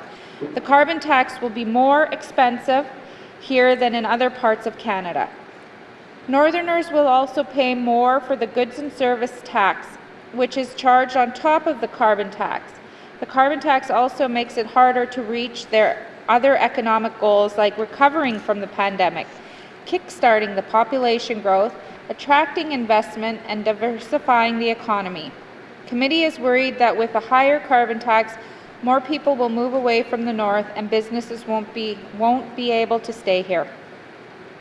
Any federal requirements around carbon tax plans should recognize the unique circumstances of the Northwest Territories. The Standing Committee on Government Operations therefore recommends recommendation number 1, that this Assembly call on the federal government to better recognize the specific needs and circumstances of the Northwest Territories in its climate change approach. These specific needs include significantly more funding to make renewable energy options accessible and affordable for all Northerners. Further, committee recommends that the Premier of the Northwest Territories convey this motion without delay to the Prime Minister of Canada with a letter requesting a reply. Recommendation number 2, that the Northwest Territories Power Corporation, NTPC, increase the cap on intermittent renewable energy generation that residents and communities can install to offset their power use and develop a plan to support projects above the current cap. Committee further recommends that NTPC and the Department of Infrastructure provide their response to the May 2021 net metering and community self-generation policy review. For each recommendation, NTPC and the department should indicate whether they agree, its work plan for implementation, and its progress towards implementation. I'd like to request Mr. Speaker to turn it over to the MLA for Cam Lake. Thank you. Thank you, Member for Inuvik-Twin Lakes. Member for Cam Lake. Thank you, Mr. Speaker. Rebates are too little and leave out too many. Committee understands that Northerners have little choice about imposing a carbon tax. If the N.W.T does not impose the tax, the federal government will. But the Made in the N.W.T approach does give us a choice on how to spend revenues from the carbon tax. Unfortunately, the government's chosen approach leaves some households, most businesses, and all community governments, Indigenous governments, and NGOs worse off, or at least treated differently from the large emitters. In November, Finance released a projection of the carbon tax revenues and a breakdown of the associated offsets. Next year, for 2023-24, the N.W.T expects to collect about $63 million in carbon tax revenues, but only $47 million of those revenues are allocated as offsets. The remaining $16 million in revenues, about 25%, will go into general revenues. Committee is disappointed the government is not using more of these funds to soften the cost of living impacts of the tax. At the same time, the government is not providing direct rebates to community governments, Indigenous governments, general businesses, and NGOs. The rationale provided by government that retail businesses can simply pass along the carbon tax to customers, that businesses will be eligible for N.W.T energy savings programs, and that NGOs can adjust it's not accepted by committee. Each of these sectors are facing financial pressures and will be forced to make tough decisions. One example of this especially alarmed committee. The N.W.T Association of Communities explained that facilities and recreational programs are among the easiest spending items to cut. Without proper rebates, local governments may be forced to reduce spending on programs that address mental health and community wellness. After the isolation experience of the COVID-19 pandemic and amid a mental health, addictions, and suicide crisis, committee finds this outcome unacceptable. By contrast of the $47 million in offsets that the government will provide, over half, $24 million, will go to the large emitters. That's more than the $20 million in combined COLO and COLO heating payments to households. Committee finds that the government's overall rebate approach allocates too much to large emitters and to its own revenues, and not enough to other key impacted groups. Yukon provides a good example of a carbon tax that is revenue neutral and benefits more sectors of society. Its approach is formalized in the Yukon Government Carbon Rebate Act. 100% of net carbon tax revenues are rebated into 5 groups: general businesses, mining businesses, residents, municipal governments, and First Nations governments. Each group receives at least as much in rebates as it pays an overall tax. Individuals who pay 27% of all carbon taxes receive 45% of all rebates. Yukon's government, which pays 12% of the tax, does not keep any net revenues for itself. The government of Yukon also provides municipal governments with 3.5% of its carbon rebates, more than compensating the estimated 2.6% share of the carbon tax that local governments pay. If the N.W.T provided 3.5% of our rebates to community governments, they would receive $2.2 million. As committee was finalizing this report, the Minister of Finance proposed a new community offset grant. The grant would offer all community governments revenue sharing agreements equal to 5% of annual net carbon tax revenue, after deducting all other carbon tax offsets like COLO and the large emitter rebate. While committee welcomes the proposal, committee would like to see a bigger amount and a different basis for calculation. 5% of net revenues amounts to less than $1 million for 33 communities, which is unlikely to fully offset increased costs. The amount is also significantly less than the $2.2 million communities would receive if the department applied the Yukon's approach. The offset grant should not depend on how much money is left over after providing offsets to large emitters and households, but be calculated on the basis of total rebates. Committee wants to see better supports for all groups affected by the carbon tax. These supports should be set out in a law regardless of whether Bill 60 passes with the GNWT maintaining a Made in the N.W.T tax, or Bill 60 fails with the GNWT opting into the federal backstop and receiving revenues from Canada. The Standing Committee on Government Operations therefore recommends recommendation number 3, that the Government of the Northwest Territories provide funding to community governments to compensate for their increased carbon tax payments. Committee specifically recommends providing an additional $2.2 million in the 2023-24 fiscal year, with subsequent funding increasing proportionally to any future increases in carbon tax rates. And Mr. Speaker, recommendation number 4, that the Government of the Northwest Territories create a law that requires all carbon tax revenues to be rebated to households, businesses, community governments, Indigenous governments, and non-governmental organizations. In creating this law, the government should consider how rebates to each group will work and whether the carbon tax system should be revenue neutral.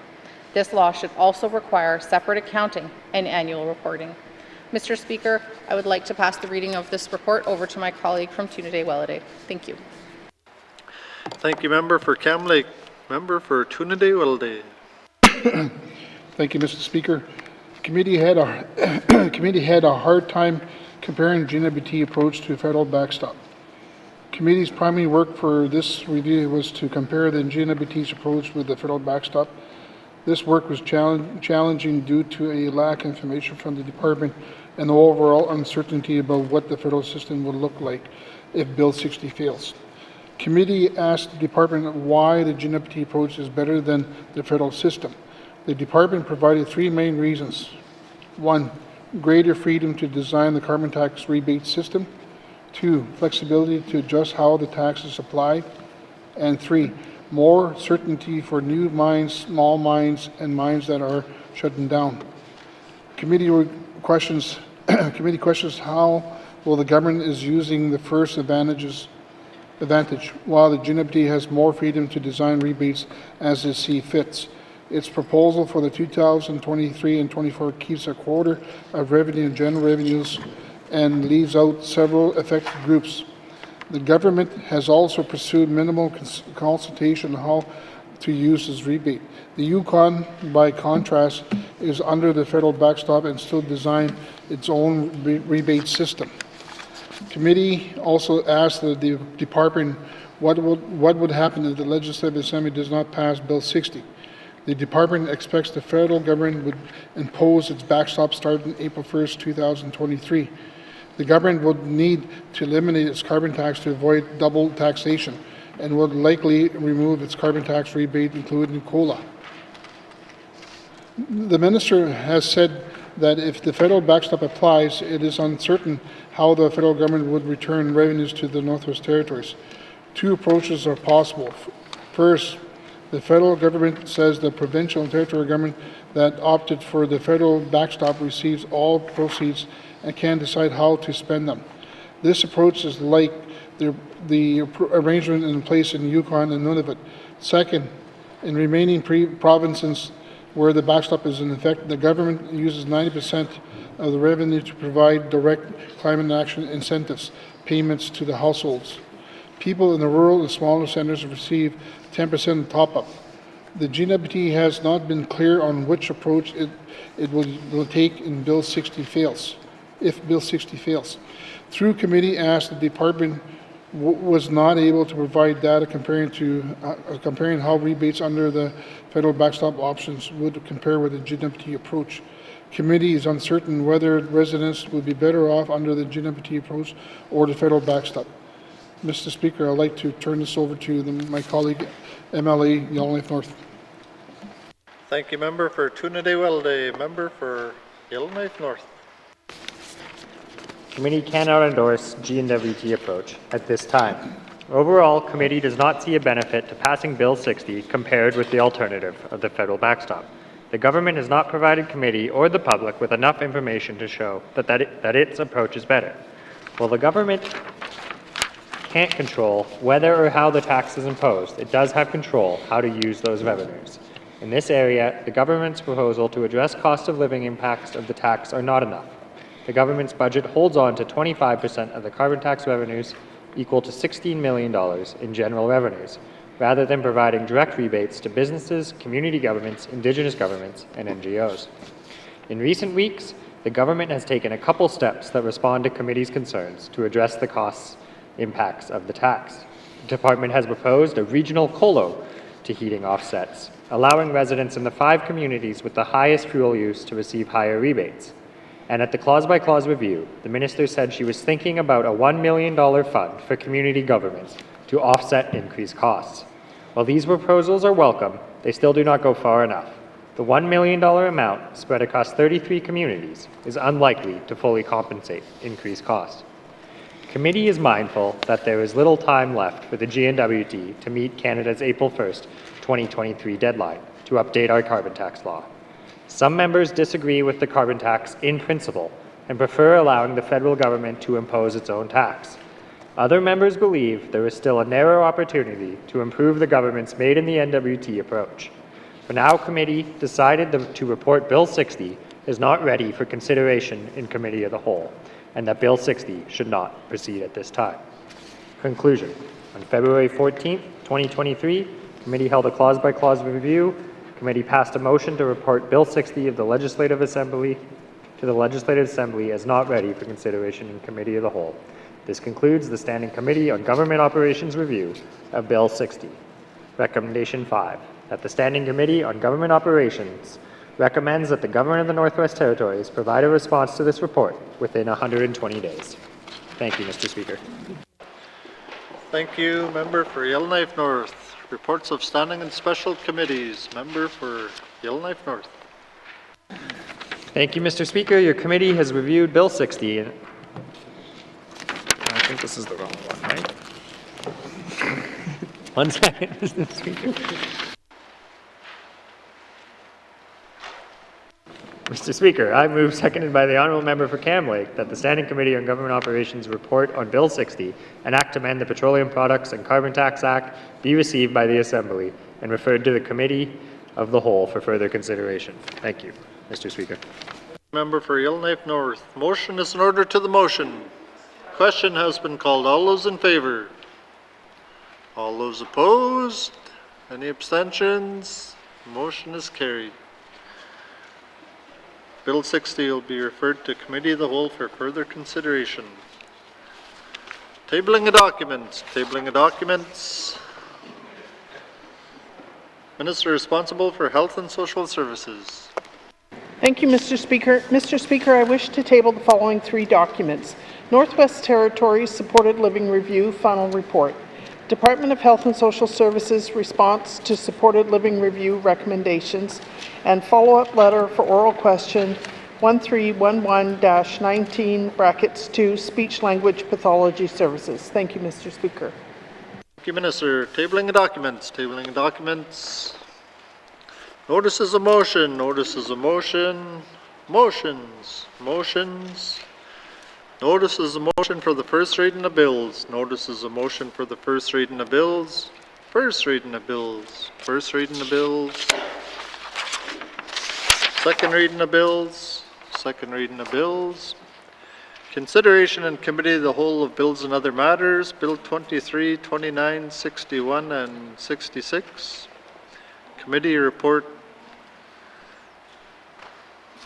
40-19 brackets 2, Minister Statement 264-19 brackets 2, Table Document 681-19 brackets 2, Table Document 694-19 brackets 2, and Table Document 813-19 brackets 2 with member for Inuvik Twin Lakes signature.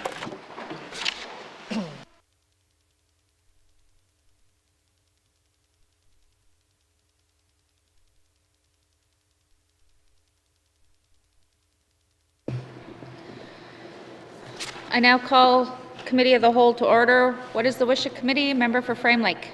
Merci, Madame la Présidente. The committee wishes to consider table document 813-19 brackets 2, 2023-24 main estimates with Department of Justice. Merci, Madam Chair. Thank you. Does committee agree? Thank you, committee. We'll take a short recess and resume with Department of Justice.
I'll call Committee of the Whole back to order.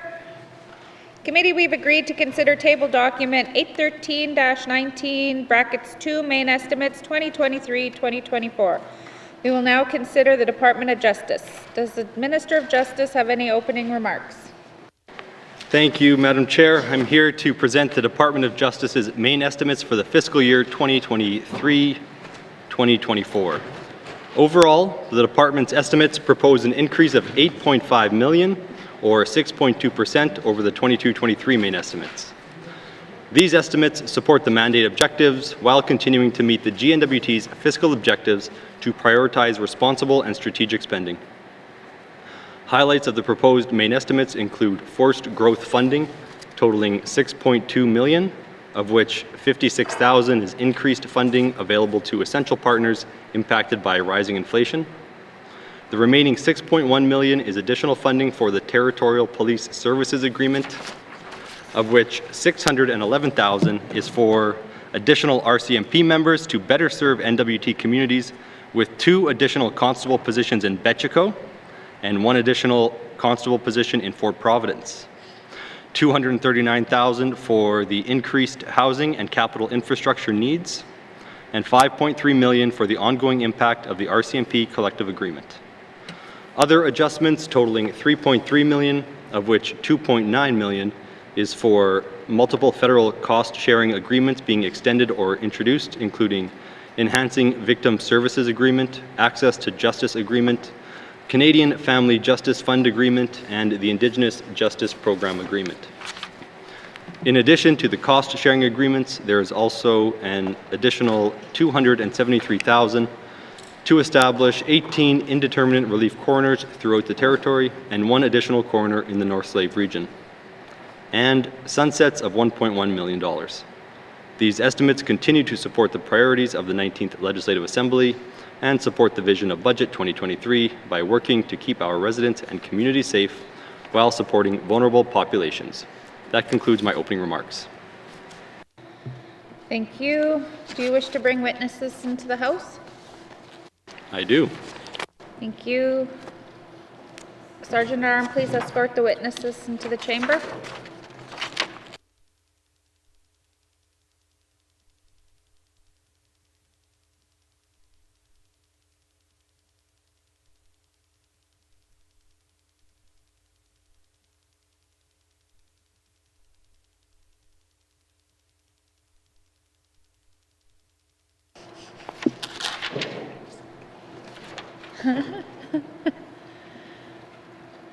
Minister, please introduce your witnesses. Thank you. With me, I have Deputy Minister of the Department of Justice, Charlene Doolittle, as well as James Bancroft, the Director of Corporate Services. Thank you. Thank you. Does committee agree to proceed to the detail contained in the table document? Committee, we will defer the departmental summary and review the estimates by activity summary, beginning with community justice, starting on page 299 with information items on page 300 to 301. Are there any questions? Member for Yellowknife North. Thank you, Madam Chair. I'm looking at page 299. I'm looking at the community justice funding line. I see in last fiscal it was about $5 million and now it's about $3.3 million. Can someone just explain to me? It appears it got some one-time funding last fiscal and now we don't have it, but what's going on there? Thank you. Minister of Justice.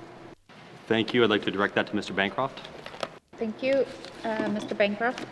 Thank you, Madam Chair. Yes, that increase is to do with 2 federal agreements coming online, one being the Enhancing Victim Services Agreement of $1.3 million and the Indigenous Justice Program. Thank you, Madam Chair. Thank you. Member for Yellowknife North. Yeah, thank you. I see that the victim services line item's increasing, so perhaps I'm just going to assume there's some money moving around due to federal agreements. I guess I think community justice is not running as well as we all would like it to. I know that Fine Options is not even always available in Yellowknife, let alone in every community. Diversion is, really dependent on when you got a community justice committee up and running. I know we've struggled to staff many of our community justice committees, and I know that they really struggle to run the level of programming that Alternative Measures is doing elsewhere. There's certainly none of them would be capable of doing multiple week kind of on the land programming or really doing much more than holding a meeting and kind of getting a little bit of a diversion plan. I have lots of thoughts on this. I guess my thought is that we probably need some more coordination. There probably needs to be some territory-wide staff who could fly around and work with all the community justice committees. You probably need some new programming money for healing circles, etc. But I'll wrap that all into a question, and I'm just wondering if there's any sort of review going on in regards to how we deliver community justice. Thank you. Thank you. Minister of Justice. I'll hand it to the Deputy Minister. Deputy Minister Doolittle. Thank you, Madam Chair. There's no formal review going on at the moment. This is something we can certainly consider. Our community justice committee process is decentralized. It is community-led. We did do some really training, hosting a training symposium just this February 14th and 16th. We are very focused on building capacity, and these positions do change often, and could be dependent on the communities that they're hosted in. But we do try to work with communities, build capacity, build training, and work with our partners to run good diversion programs. Thank you, Madam Chair. Thank you. Member for Yellowknife North.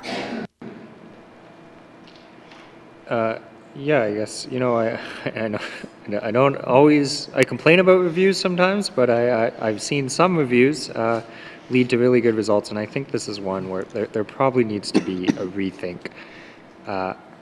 Even a well-run community justice committee with a good staff person is pretty limited in what they can do. They can hold a couple meetings and they can work with the accused and get them to do some volunteer service, but they're certainly not able to run any sort of larger programming, and I think that's the step that's missing. I'll frame that in a bit of a question. Do we know, I see there's some federal money flowing into this area. Do we know if there's any work to secure additional funds for the type of programming that this House always talks about, on the land programming, mental health programming, treatment programming, anything you could kind of do to get our youth who are diverted or accused who are diverted to do a little bit more than the very small work that diversion is presently doing. Thank you. Thank you. Minister of Justice. Thank you. The department does receive a significant amount of federal funding for a number of different projects. Many of our initiatives are not funded by the N.W.T solely, but for the federal government, and so we do understand the value of having federal partners, and the department is constantly looking for federal funds. We've received some new funding through new agreements through those efforts recently. So, yes, we're live to that. We would like federal funds. We're looking for federal funds all the time. Thank you. Thank you. Are there any other questions for members under community justice? Member for Frame Lake. Thanks, Madam Chair. Yeah, I just want to ask some questions about victim services. This is something I raised in the last assembly, and the then minister agreed to do a review of victim services, and I think it actually ended up resulting in an increase in funding, which was one of my objectives. But it looks like that there's some federal funding that's coming in, because on page 300, victims assistance support projects is going from, well, it went from in 22-23 main estimates from 945,000 to over 2 million. So can someone explain what the extra $2 million is for? I'll start there. Thanks, Madam Chair. Thank you. Minister of Justice. Thank you, and this was mentioned earlier, and I wanted to comment on it, but I didn't. But the Department of Justice does receive a lot of federal funding through agreements. Those agreements never seem to line up well with the main estimate process, and so we'll often come here with a line item of 0 or a certain number that will then be adjusted through a supplementary appropriation once we sign that agreement, so the members will probably be seeing a bit of that in here. But for a specific answer, I'd hand it to Mr. Bancroft. Thank you. Thank you. Mr. Bancroft. Thank you, Madam Chair. And the member is correct. There's a significant increase there, made up of $725,000 with regards to enhancing victim services. Along with that agreement, we received an extra $2.3 million over a 4-year span for the independent legal advice service to be provided to victims of crime. Specifically for 23-24, that's an increase of $607,000. Thank you, Madam Chair. Thank you. Member for Frame Lake. Thanks, Madam Chair. So we're, I guess, maybe a year or more into that federal funding. How successful has it been in terms of victims receiving independent legal advice? I'll start with that. Thanks. Thank you. Minister of Justice. Thank you. This is a very new initiative. It just started. I'm not quite sure how far along it is. I don't think it's far along enough to be able to provide that type of information. I'm not sure if either my witnesses has more information on this. I'd hand it to the Deputy Minister. Deputy Minister Doolittle. Thank you, Madam Chair. We're in the process of formalizing this. We have started it informally, but we're going out seeking panels of lawyers who will provide legal advice to victims. Thank you, Madam Chair. Member for Frame Lake. Okay, thanks, Madam Chair. Yeah, I guess one of the concerns in getting these kind of batches of federal funding is what happens to the service when the funding ends. Because, you create expectations, draws, people begin to rely on that service, and then all of a sudden the federal funding ends, and then are we actually going to fund this stuff ourselves? That's, I guess, what I ask. Thanks, Madam Chair. Thank you. Minister of Justice. Thank you. So that's a decision for the, I believe, 26-27 budget year, because that's when the agreement will expire. It expires in the 26. Thank you. Thank you. Member for Frame Lake. Yeah, thanks. Maybe I'll be a zombie and come back. Thanks. So I guess one of the concerns I've heard about victim services is that, we offer the money to communities, to regions to do this, and they kind of do it in different ways, and there's probably some need for some greater consistency there. But do we actually have full coverage across the whole N.W.T. now for victim services? Thanks, Madam Chair. Thank you. Minister of Justice. Thank you. So we have been adding positions. Last year there was a new position added to Fort Providence. There was a new position added in Fort McPherson. So we are using the money that we have internally to explore more creative ways to expand these services, and we have been able to do that. But there is not someone in every single community in the territory, if that's what the member is asking. Thank you. Thank you. Member for Frame Lake. Yeah, no, thanks for that answer. Is there any money in this budget for further positions? Or, I don't know, some regions may want to take a regional approach. I don't know, but is there any additional funding in this budget for further agreements, contributions to allow for this service to be extended? Thanks, Madam Chair. Minister of Justice. Thank you. Not specifically. For Frame Lake. Yeah, okay, thanks, Madam Chair.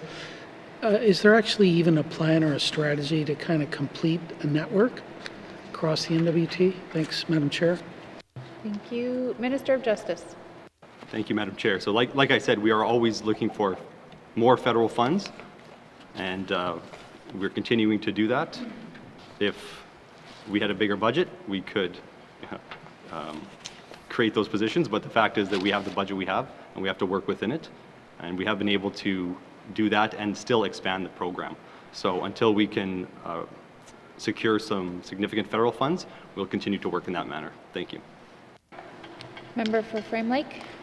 Yeah, no, thanks. I guess I just kind of remember, I think it was within Health and Social Services, maybe it was actually this department that did a return on social investment evaluation for the integrated case management.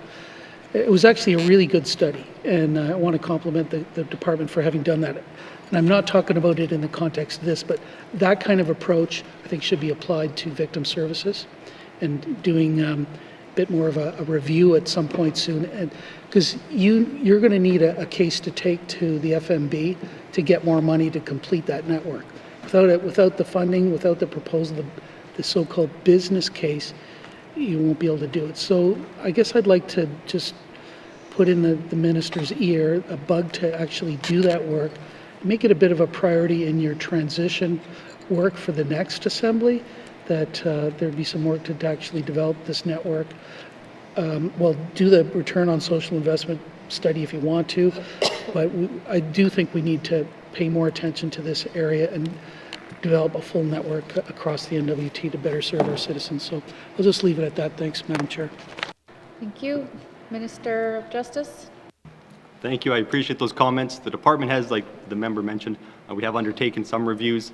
We've been chipping away, making our way through our programs, implementing new initiatives. So while we can't get to everything at once, I do take the members' advice seriously. Thank you. Thank you.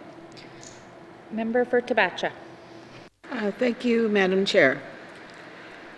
First of all, I want to say that in the 14 years that as Chief of Salt River First Nation, these two items were used constantly, and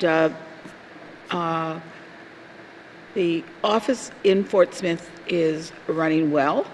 The people that work there care about everybody that goes through that door. I've had to access this office many times as chief because it's always our people that are put up before a system that is impossible to defeat. And there is always someone there to assist the client and assist Salt River to ensure that the best outcome always came. And I want to commend you for that. I don't like that the budget is being reduced. I think that enhancement is very important. I'm glad that victim services is being increased, and it should be increased more, especially with some of the things that have been happening in the communities because of drug addiction and all these other things that are happening in the territories. And it affects a lot of people with victim services. And I think that we have to work to make sure that the budget with victim services is increased for the victim. And I don't have a lot of questions because I just want to make sure that, one of my colleagues said that this doesn't work, that maybe it doesn't work in his community of Yellowknife, but in Fort Smith, I've had nothing but positive things to say about this branch because they go out of their way for the people that will never be able to get through that front door with justice. And it's an excellent oversight, and the people that work there are incredible. And that's all I have to say. Thank you, Madam Chair. Thank you. I'll take that as a comment. Are there any further? Member for Cam Lake. No, Thank you very much, Madam Chair. Madam Chair, my questions are in regards to the men's healing program. I note that the contributions remain unchanged, and I'm wondering if the minister can speak to how many communities are supported by this program currently and the anticipated number of communities that will be supported by that program fund in the following fiscal year. Thank you. Minister of Justice. Thank you. So right now there are programs in Inuvik, Betchico, Sambake, Fort Simpson, and Fort Providence. The contribution agreements for the programs in Sambake and Fort Providence expire at the end of this fiscal year, and the other ones expire in 2024. There is not a change to this budget, but there's no decrease to the budget either. We don't intend to roll this back at all. Thank you. Thank you. Member for Cam Lake. Thank you very much, Madam Chair. So at the end of this fiscal year, we'll go from 5 programs being supported to 3 programs being supported. is the intent to open the funding back up then to 2 more communities, or what is the intent for the next fiscal year for the Men's Healing Fund? Thank you. Thank you. Minister of Justice. Thank you. So I think I misspoke here. I believe the Sans Bouquet program was extended until 2024, but this money is intended to go back out to communities. I can ask, do we have any more information on that? I think I said it all. Thanks. Thank you. Member for Cam Lake. Very much, Madam Chair. Madam Chair, I'm concerned about this one in the sense that, and I know that the Minister and I have spoken both on the floor of the House and outside of the House in regards to the Men's Healing Program. When we first started this Assembly, it used to be the Men's New Day Program. It transitioned from the way that it once ran, and I'm not going to open that box again, into the Men's Healing Fund in the life of this Assembly. My concern is that what was once a much broader program is now a targeted program. And my concern is that it is potentially serving less people of the territory in the way it's currently being run with the budget that it's currently being run with. And my concern too in that is that are we at the end of the day kind of losing traction that we already have on a call to action from the MMIWG, calls for justice 7.3, calls for programming for Indigenous, healing programming, for Indigenous boys and men. And so I'm wondering what the intent is with this program to be able to serve more communities in the territory. We have 33 communities, and we have a number of people who need access to healing programs. Thank you. Thank you. Minister of Justice. Thank you. And so earlier I stated there was no increase or decrease. There is a $5,000 increase to this line item due to our support for NGOs or organizations who are facing inflationary pressures. The one agreement that will be expiring is for $12,000, and so that $12,000 plus the $5,000, that is $17,000 that will be available for an organization to apply for to provide some of these programming. I know it's not a lot, but we are trying to get every penny out the door. So the program used to be, when this fund funded a New Day program, that was exclusive to Yellowknife essentially. So we have moved out to the communities, and we are providing Indigenous governments primarily Indigenous governments with this funding to run their own programs. From what I've seen so far, and these are still very early days for these programs, they seem to be very tailored to those communities. So I'm happy with the way things are going at this point. I would love to see this expanded, like I'd love to see a number of our programs expanded, but we don't have a plan right now to expand this to increase this budget significantly enough to replicate this in more communities. Thank you. Thank you. Member for Cam Lake. Thank you very much, Madam Chair. No, and I appreciate the direction, providing communities with the autonomy of being able to decide what their own program looks like and what is best in a community-driven manner. I agree with that and appreciate that, and I look forward to hearing some success stories from these programs. My concern is not about how the department is running the program. My concern is strictly in regards to who has access to that program, and running a program like this in 5 communities out of 33 and then having $17,000 left over for 28 additional communities. It is not realistic of the needs of this territory. I'm wondering, given that this key activity was the highest, or had the highest unspent portion of dollars, if Justice is looking at being able to redirect some of those unspent dollars that seem to occur in this key activity to expanding the Men's New Day program. Thank you. Thank you. Minister of Justice. Thank you. So the Department of Justice rarely has any unspent funds. We have a couple large divisions or contracts that generally eat up all of our excess funds. So if I had excess funds to put into certain things, I would do that, but that's generally not the situation here at Justice. Thank you. Thank you. Member for Cam Lake.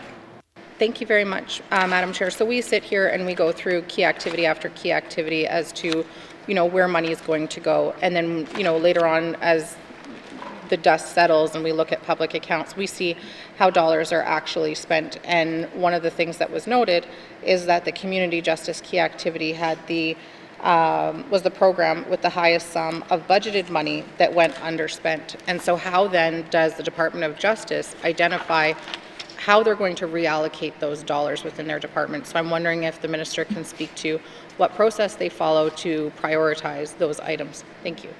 Thank you. Minister of Justice. Thank you. So during COVID, a number of communities had difficulty spending their funds. So that could be the reason for the surpluses that the member is talking about, but we do offer the opportunity to carry that over if they are unspent. Thank you. Thank you. Member for Cam Lake. Thank you very much, Madam Chair. I am going to wait for questions on additional key activities. Thank you. All right. Member for Hay River South. Thank you, Madam Chair. I was thinking whether I should put my hand up. Anyways, one thing that I think that we all noticed in the last several years now is the increase in drug use and drugs coming into the Northwest Territories, and we do have a a gun and gang violence action fund. Has there been any, I guess, has there been any thought put into maybe doing something similar with respect to drug trafficking and transport across the border? Or is that something that's included there somewhere? Thank you. Minister of Justice. Thank you. So there's definitely connections there. I know that the provider in Hay River who has received funding under this has worked with those individuals who are in that world. But the initiatives like the member is talking about would be undertaken by the RCMP as opposed to community justice necessarily. Thank you. Member for Hay River South. Thank you, Madam Chair.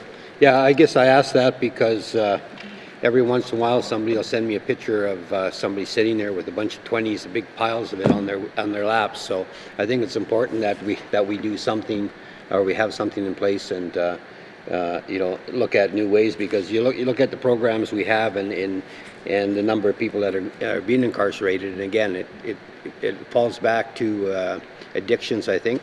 So I guess just more of a comment there. Thank you. Thank you. Are there any further questions or comments under this section? All right. So please turn to page 299. Justice Operations Expenditure Summary, Community Justice Operations Expenditure Summary 2023-2024 main estimates $6,411,000. Does committee agree? Thank you. We'll now move to page 303, corrections, with information items on page 304 and 305. Questions? Seeing no questions, please, member for Cam Lake. Thank you very much, Madam Chair. Madam Chair, I wanted to ask about the unchanged proportion of offender reintegration program. This line item, my understanding remains at $179,000. I'm wondering if the minister can provide a little bit more information about what this line item actually funds. Is it just in salaries? Is it specific to the costs of reintegration in society? I'm wondering if the minister can provide more information there, please. Thank you. Minister of Justice.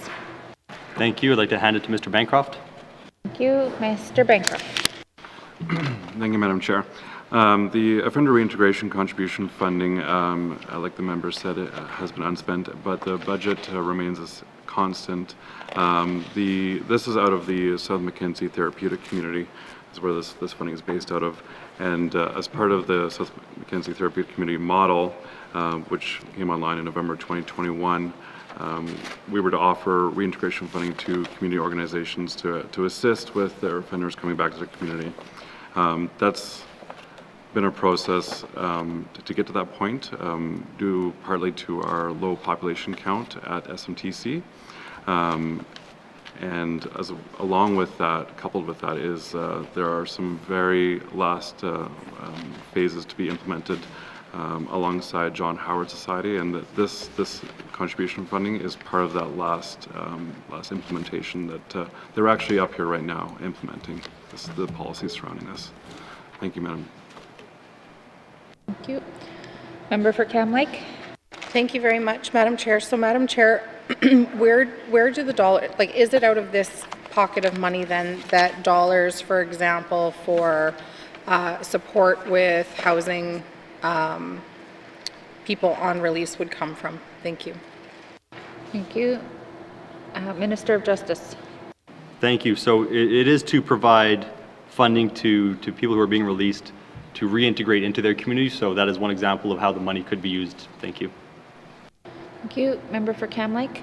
Thank you very much, Madam Chair. Madam Chair, my understanding is that there are staff within Justice that will work with people to secure housing in order to step in and stop the cycle of corrections to homelessness, back to corrections, back to homelessness.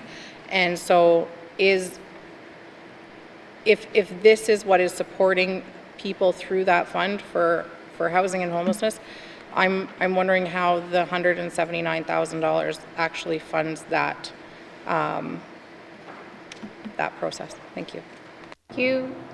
Minister of Justice. I'm sorry, if the member could repeat the question, I didn't quite catch the end. Can you repeat your question, Member for Cam Lake? I can be way more specific. Thank you, Madam Chair. How much does it actually cost to reintegrate offenders into our communities in the Northwest Territories? Because I'm not sure that $179,000 actually accomplishes what we're setting out to accomplish. Thank you. Thank you. Minister of Justice. Thank you, Madam Chair. That's a big question. I'm not sure if I can put a price tag on how much it costs to reintegrate an offender. There's the practical considerations of depending on where the person is going back to. So if you're going back to Saxe Harbor, things are going to be more costly than if you're going to somewhere like Fort Smith. And because we've had relatively low numbers and the program is still relatively new, I can't provide an average cost or anything like that to the member yet, but I'd be happy to ensure that the department does that work so that the next time the department is up here, there could be more information for the member. Thank you. Thank you. Member for Cam Lake.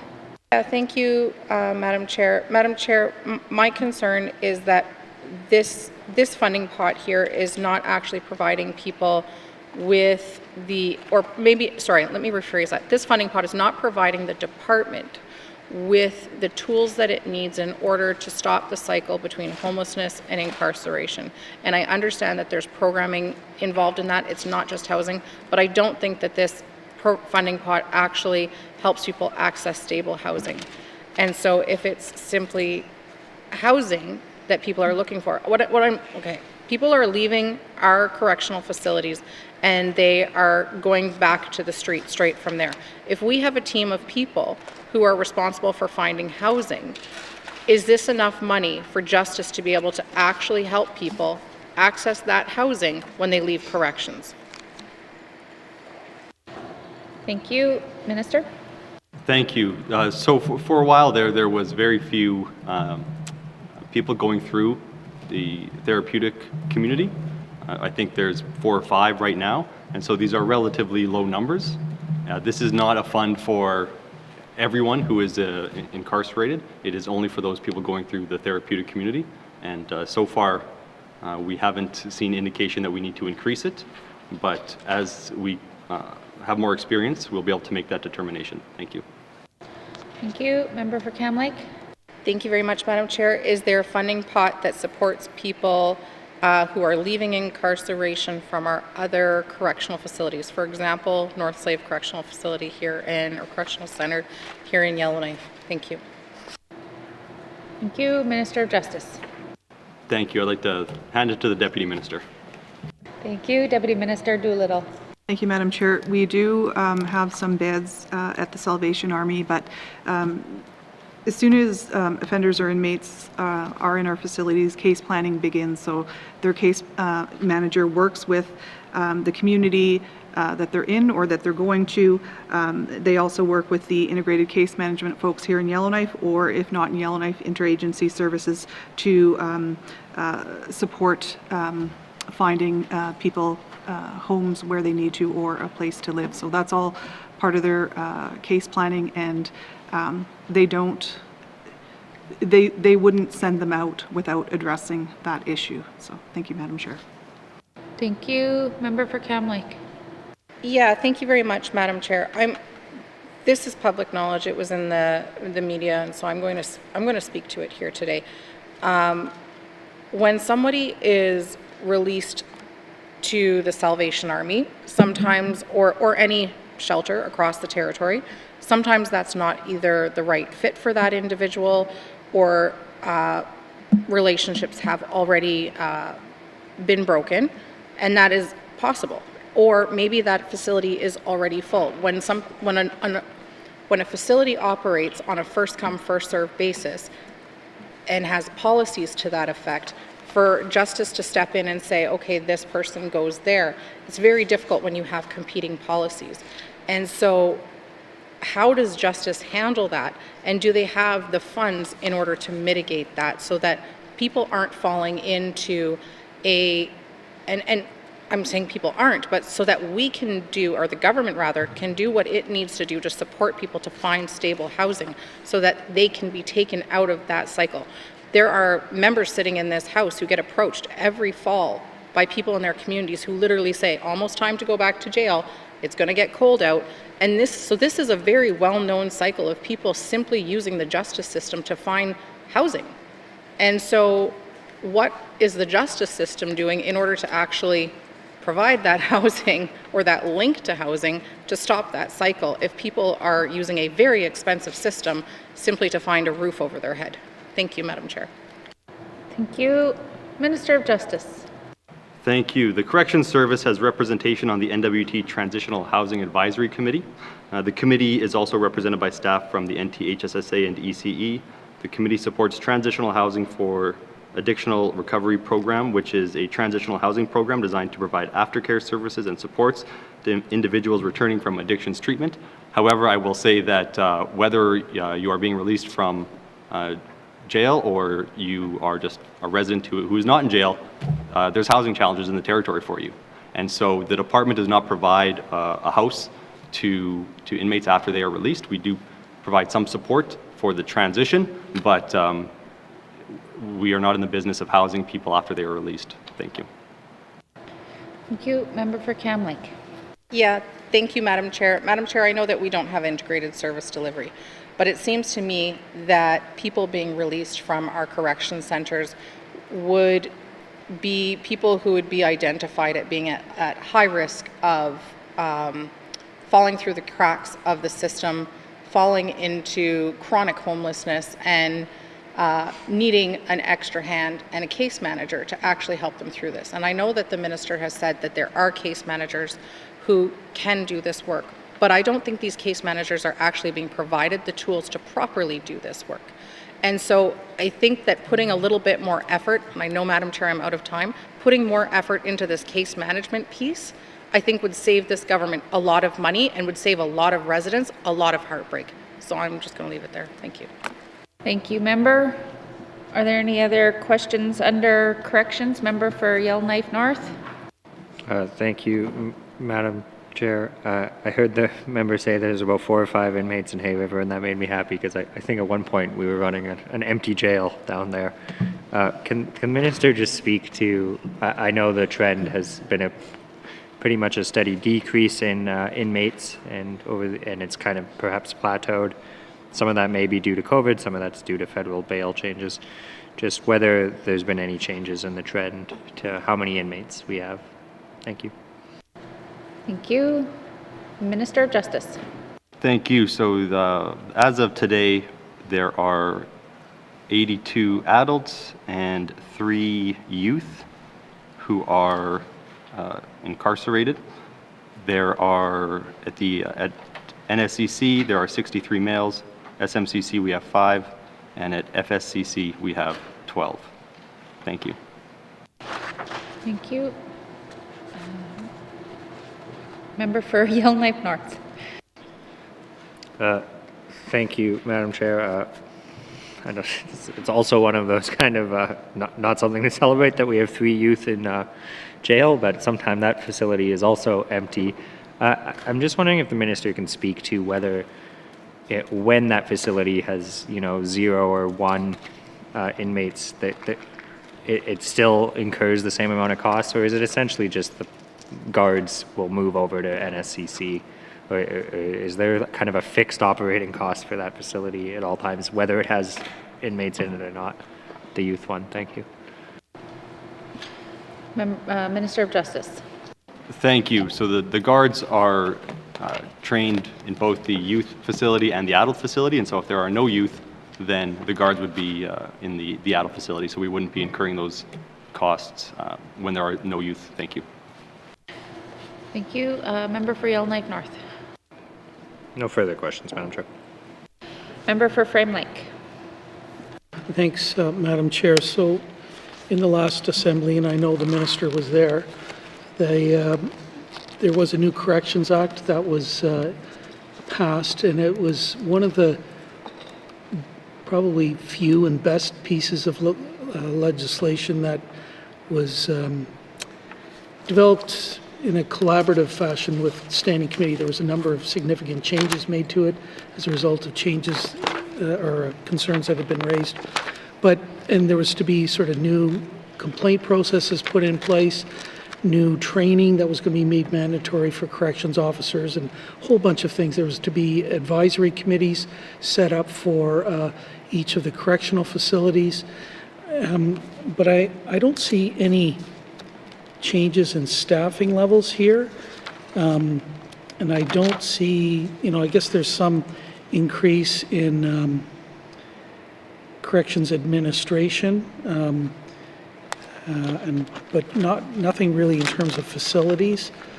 So is there any additional funds in here for implementation of that legislation? Thanks, Madam Chair. Thank you. Minister of Justice. Thank you. So we have an additional position, that is the Investigations and Standards Office. So the Director of Investigations and Standards, I suppose, and that is a position that was created under the Act. It's my understanding that although there was a collaborative effort and then Justice worked with the regular members to make improvements and create new processes in the bill, there was no additional money added at that time. So we've been doing what we can internally, but we do have the one new position, and I believe the budget for that was $243,000. Thank you. Thank you. Member for Frame Lake. Thanks. So what budget line here reflects that additional funding, and that the staffing levels are flat? So did someone else, another position was cut or something to make way for this new office? What happened? Thanks, Madam Chair. Minister of Justice. Thank you. Yes, funds were found within. And this position would actually not be found in this section because we want a separation between the corrections officers and the Investigations and Standards Office. We don't want them to be reporting to the same people. We want there to be a separation, so we can discuss that further as well once we get to that section. Thanks. Thank you. Member for Frame Lake. Thanks, Madam Chair. Can the minister just let me in on that secret? What other section is that staff person found? Thanks. Minister of Justice. Thank you. I couldn't get away with it, eh? It's services to government. Member for Frame Lake.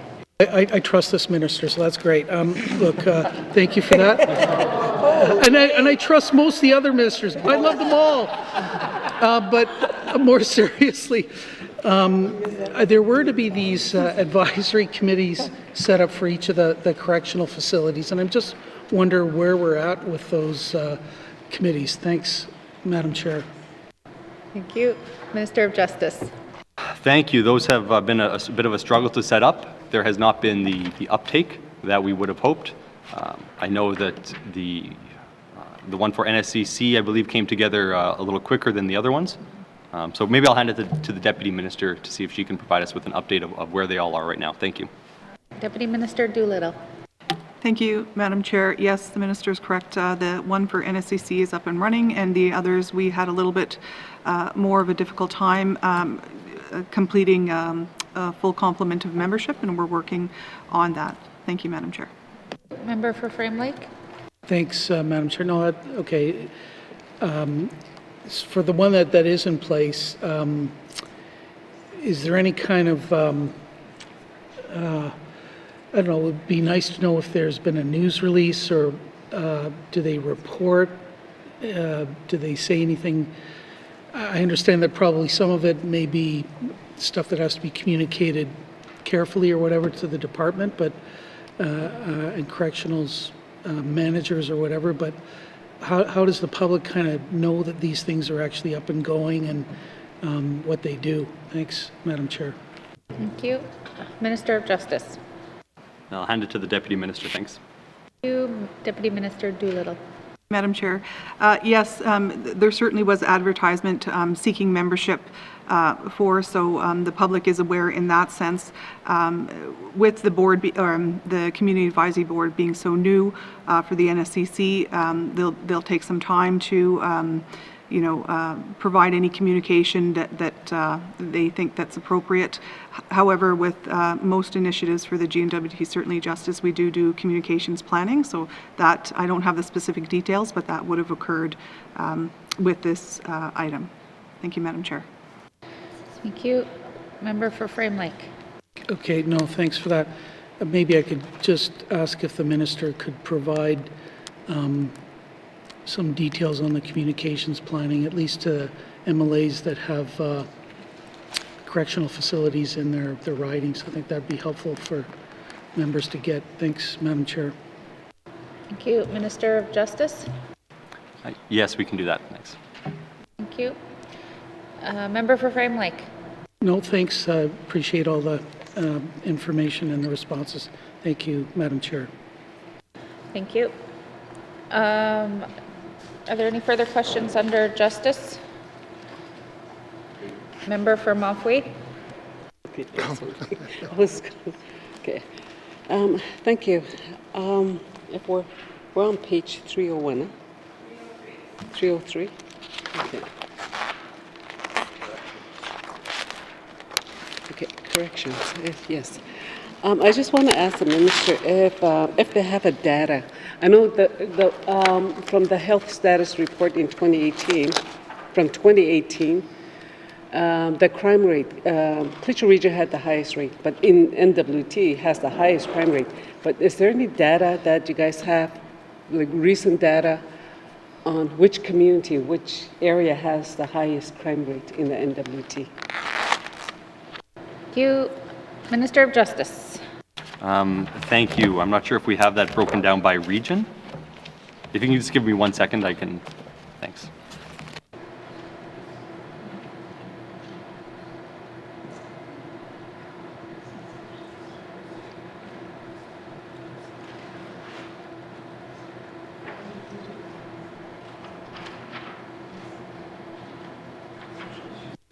All right, so we don't have it broken down by region. Thank you. Okay. Member for Mafwee. Okay. Okay. Thank you. Well, then, okay. There's crime rate, community correction administration, and all that. Of that total fund here. So, how many of this funds is allocated to Cleacher Region? Because I know we're still in the high, with the crime rate. So, how much of this money is allocated to Cleacher Region alone? Thank you. Minister of Justice. Thank you. So the vast majority of the corrections budget is associated with the correctional facilities. So that would be spent in those communities where those facilities exist. However, we do have probation officers in the Cleacher Region. We're just looking for that information right now to see how many there might be. Thank you. Thank you.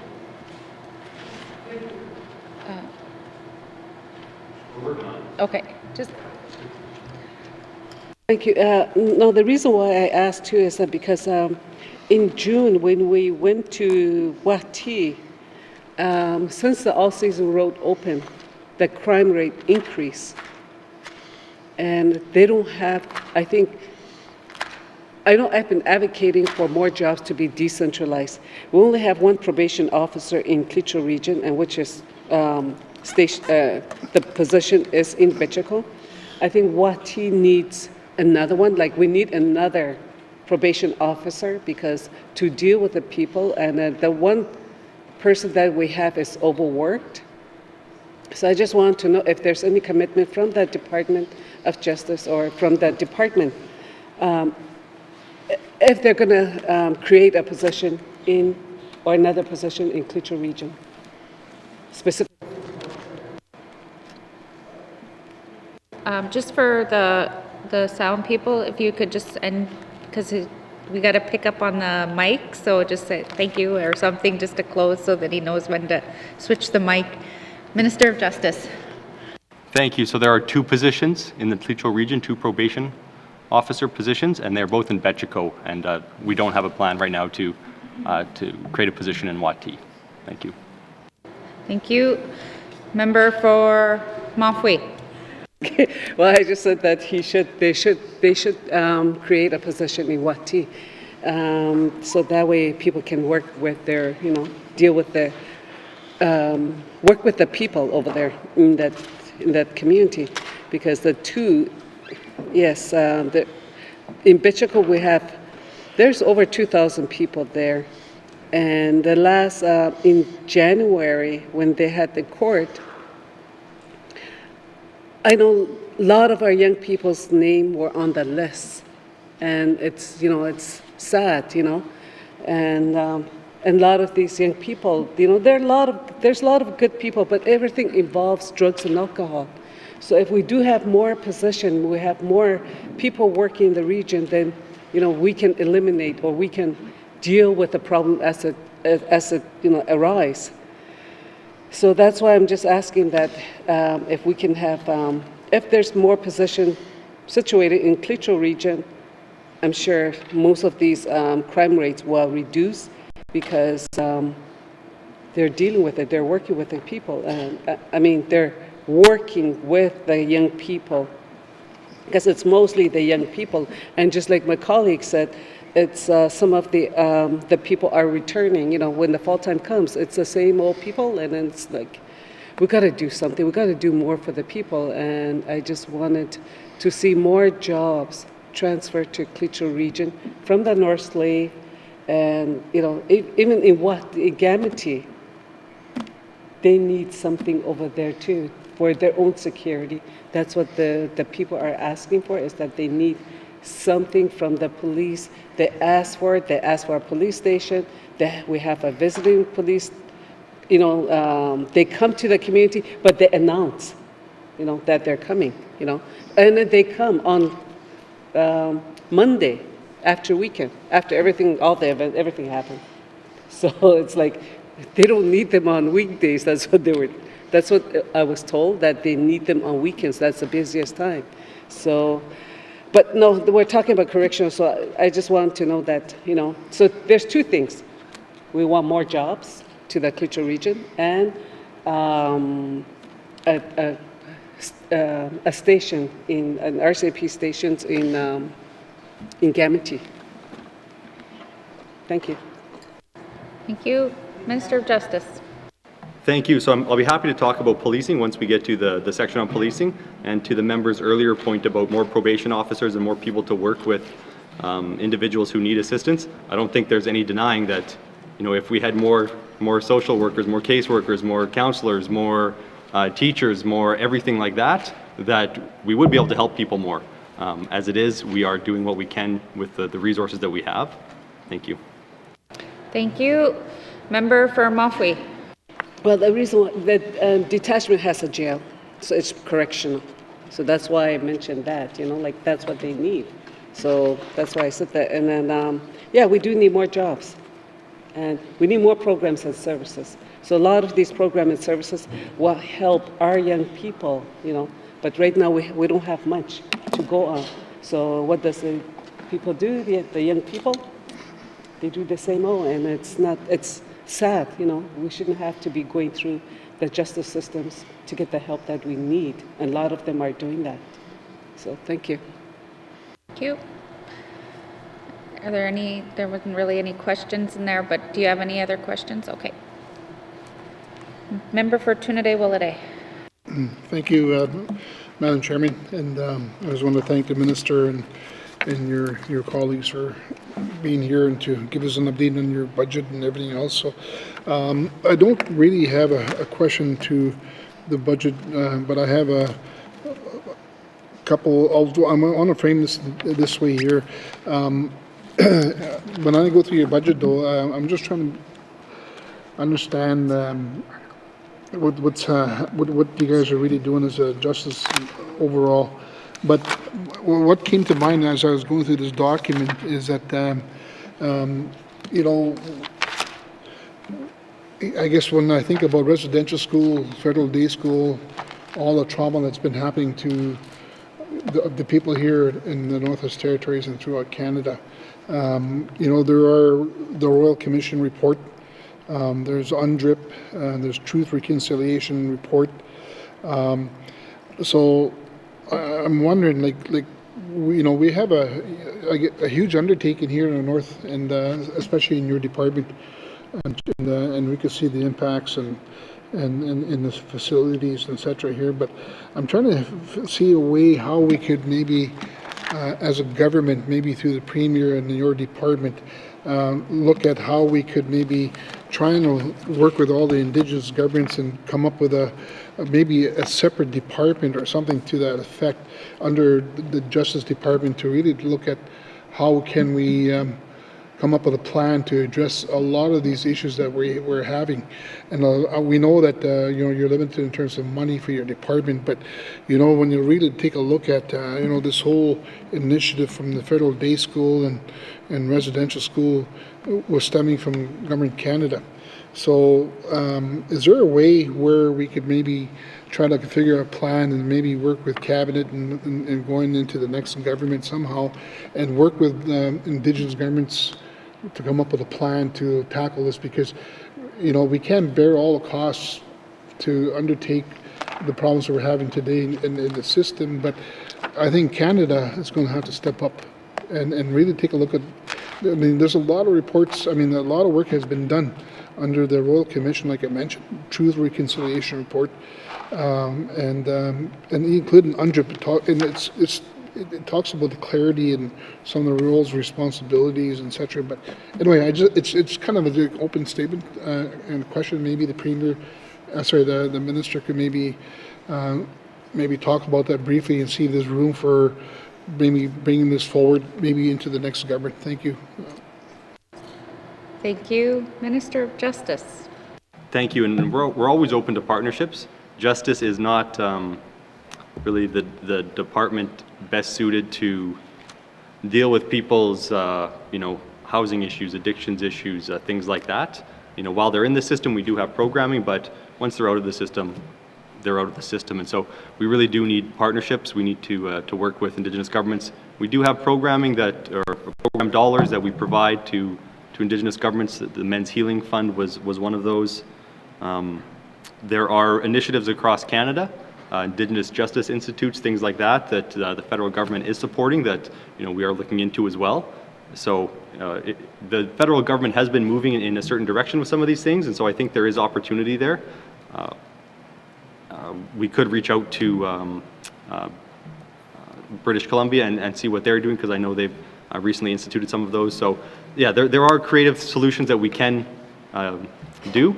We just need to get there. And the department has been working on a number of different things, the workplace assessment, the therapeutic model, those types of things that have been taking our attention. But as we go forward, there are opportunities to explore those as well. Thank you. Thank you. Member for Trinidad-Willowday. Thank you, Madam Chair, and thank you, Minister. And yeah, because I've been thinking about this for a long time, even as a former chief and a leader in our community, and I keep thinking, this is a big issue, and it's a huge undertaking. And I'm thinking that maybe somehow we can't do it alone, but at the same time, I think the Premier is here, and I think she hears me what I'm saying, and it's something that we may have to take a look at, because it's a big issue that we all have to work together on, and we can't solely just put everything on your department, but I think there's an opportunity here. If we all do this right, we could work together, work with Indigenous governments, and really hold Government Canada to account, because this is not really a problem. It's a problem that we inherited from Government Canada. And they gotta, I think, if anything, they're gonna have to step up and really start implementing a lot of these reports and these recommendations. So anyways, it's just more or less a comment, but I just want to say thank you to the Minister and your staff. Merci. Thank you. Member for Tabacha. Madam Chair, I just have a couple of questions just for clarity and for the record. The rehabilitation and having the inmates going back into society, a lot of the programs that were in place before have disappeared. Some of the programs, like some of the inmates in the Fort Smith facilities, were able to work in a workplace. It's not happening anymore.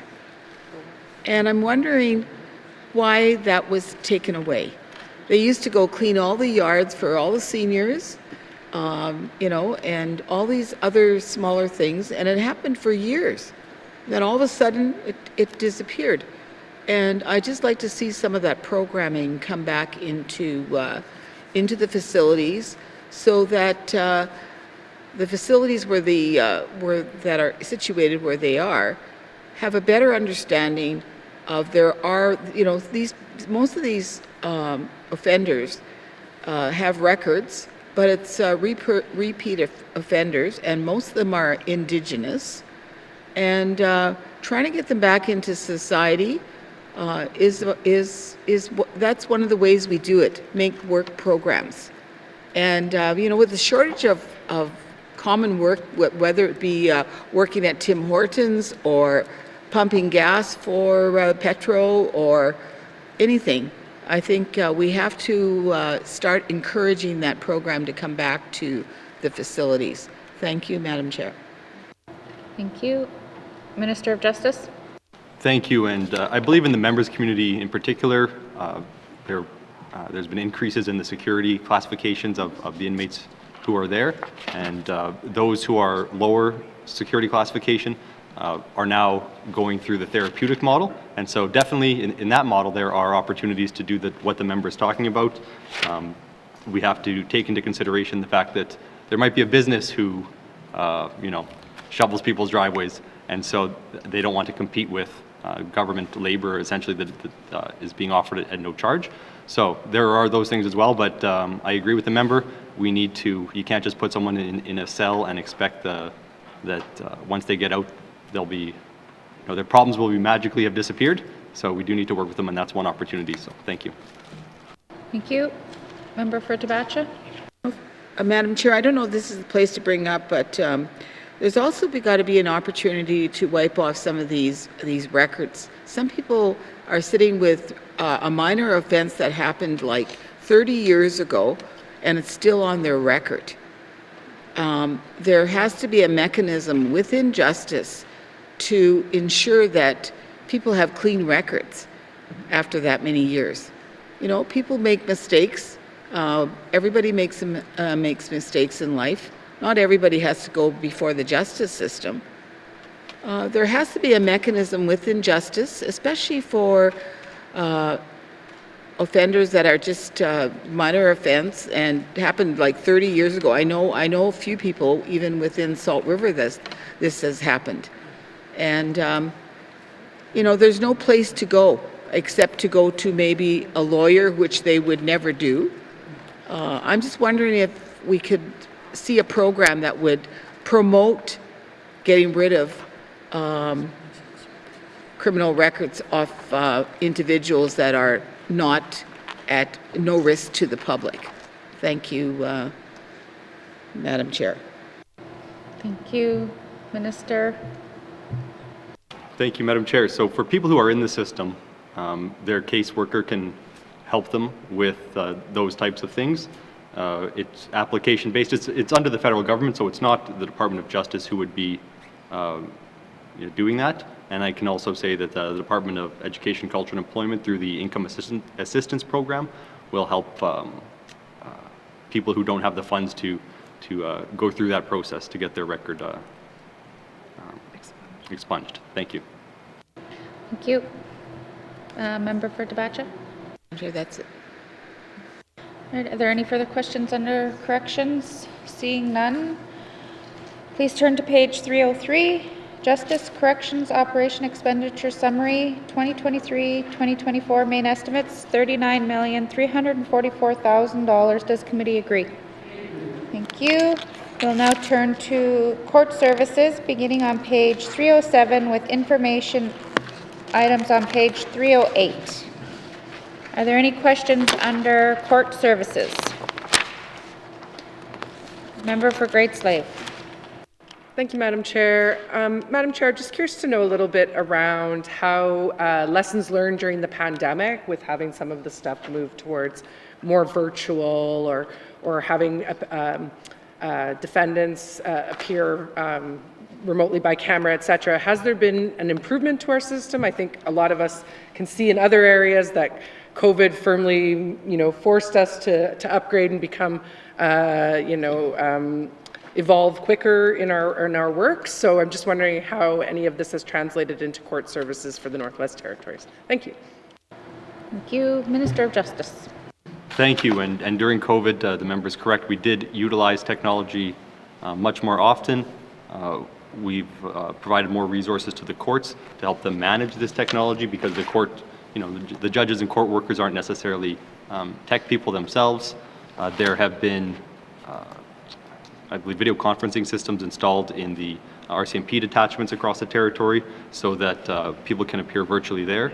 Perhaps I can hand it to the Deputy Minister for some more discussion about the things that have happened. Thank you. Thank you. Deputy Minister Doolittle. Thank you, Madam Chair. And this is a discussion I'm sure the member knows not only in the territories but across the country as well. And there's best practices and sharing that go on regularly at our FPT meetings to learn from each other. And the differences are not they're not so different. But as the Minister explained, there's remote appearances. We went to bail and show cause hearings remotely in detachments. So this is an excellent option for those in the community. They're not removed and brought to Yellowknife. This equipment is to be installed in 20 detachments. So the first 6 went live in September 2021. Other detachments have been activated as necessary, and we only have 3 now yet to go live, and that's Sax Harbor, Fort Resolution, and Hay River, still in process.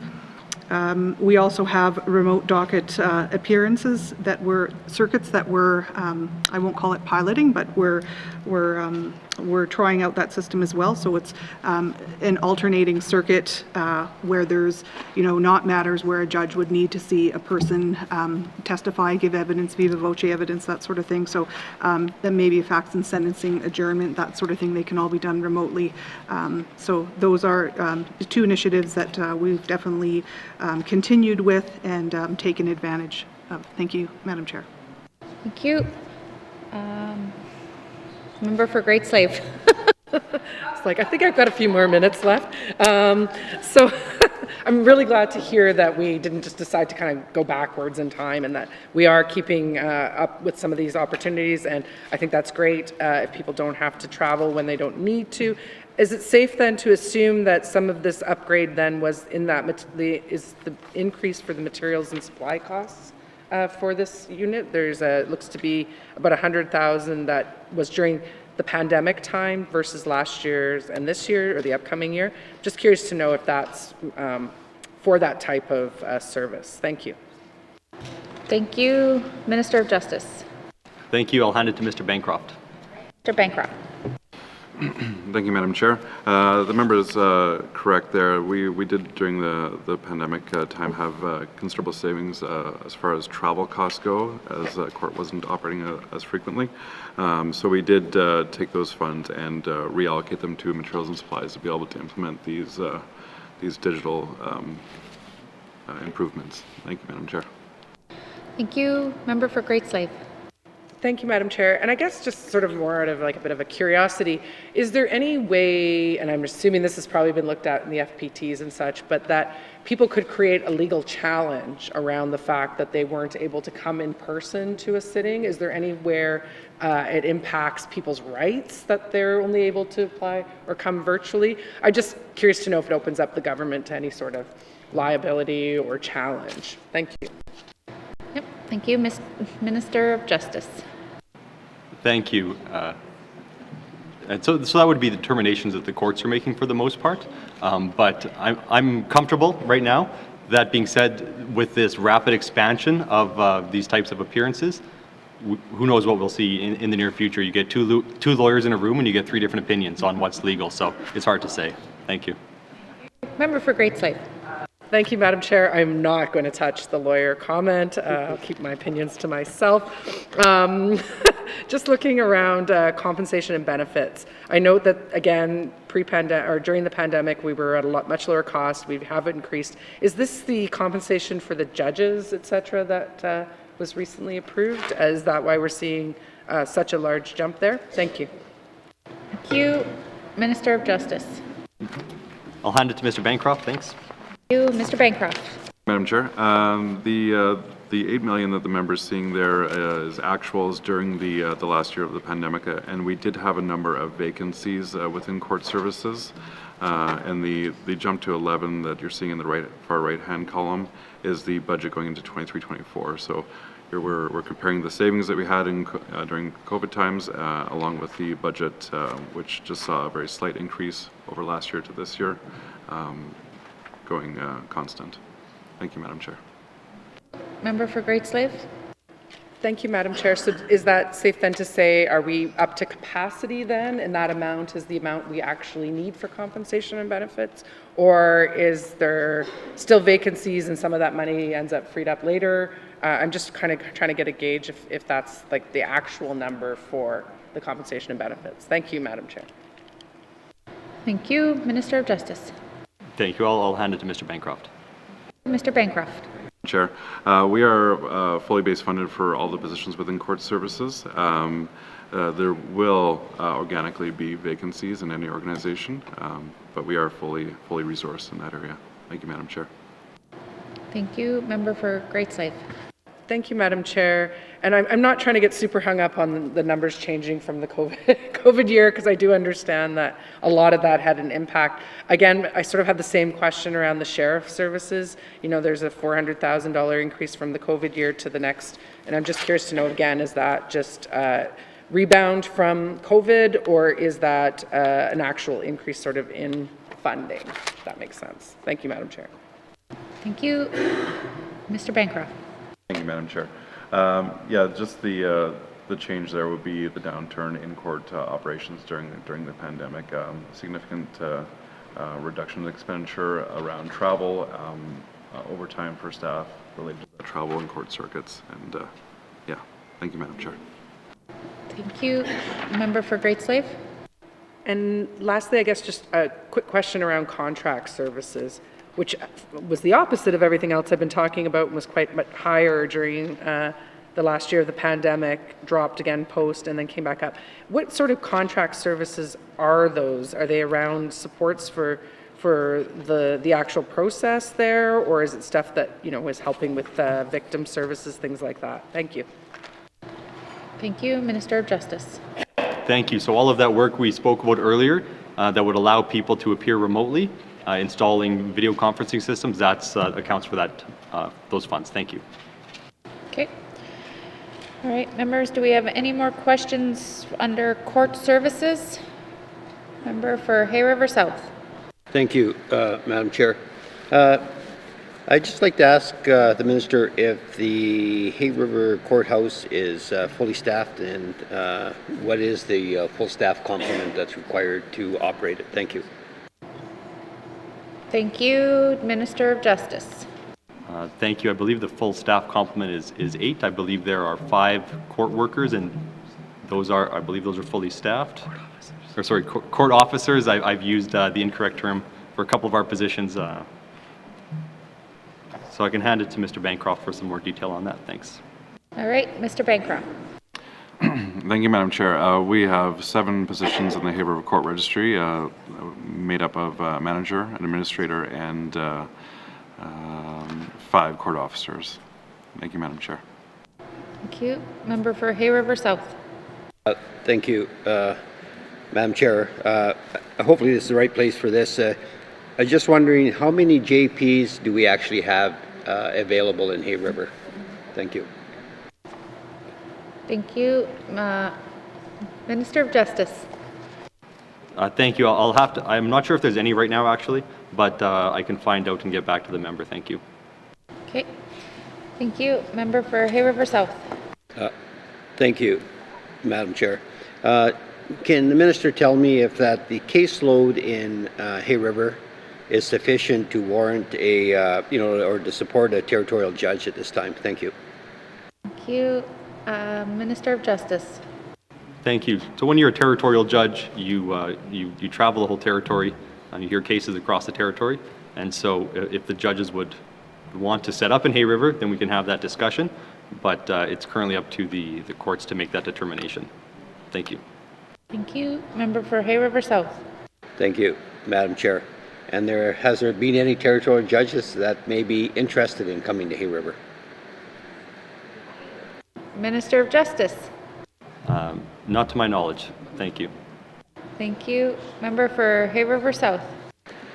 That's all. Thank you. All right, members, are there any further questions under court services? Seeing none, please turn to page 307. Justice, Court Services, Operation Expenditure Summary, 2023-2024 main estimates, $15,321,000. Does committee agree? Thank you. Please turn now to Legal Aid Services, beginning on page 310, with information items on page 311. Any questions under Legal Aid Services? Seeing none, please turn to page 310. Justice, Legal Aid Services, Operation... What? We called it.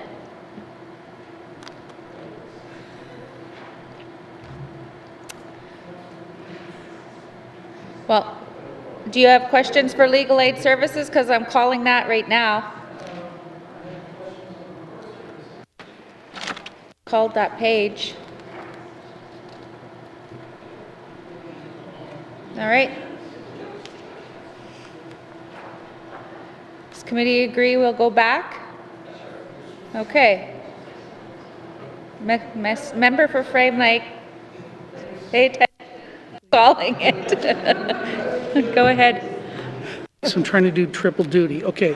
I just had 1 or 2 questions about the N.W.T. Public Legal Resource Center. This used to be the court library. We know this was a problem in the last assembly. We're the only place in Canada that doesn't have a court library. What is the center now, and is it actually open to the public? Thanks, Madam Chair. Thank you. I'll give it to Deputy Minister Doolittle. Thank you, Madam Chair.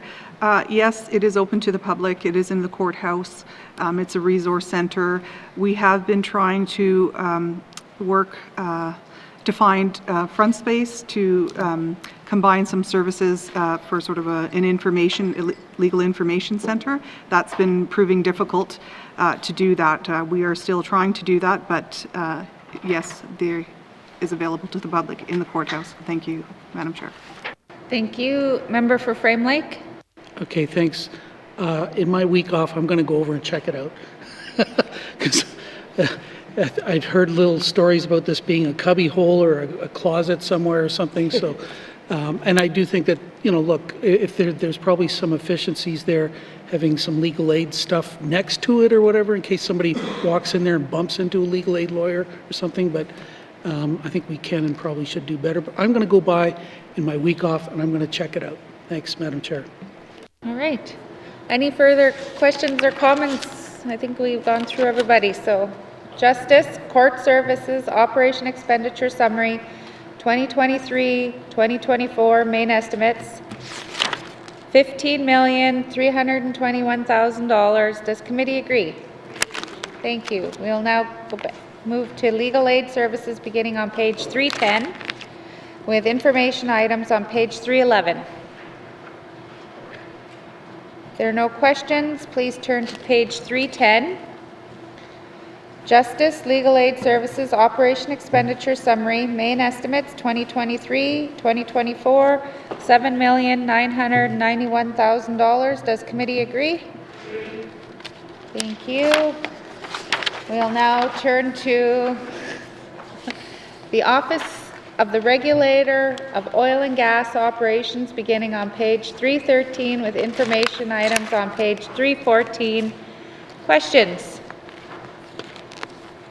There's no questions. Please turn to page 313.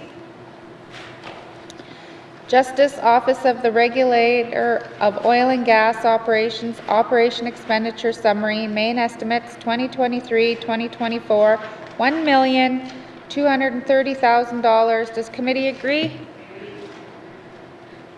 Thank you. We'll now go to Policing Services on page 316.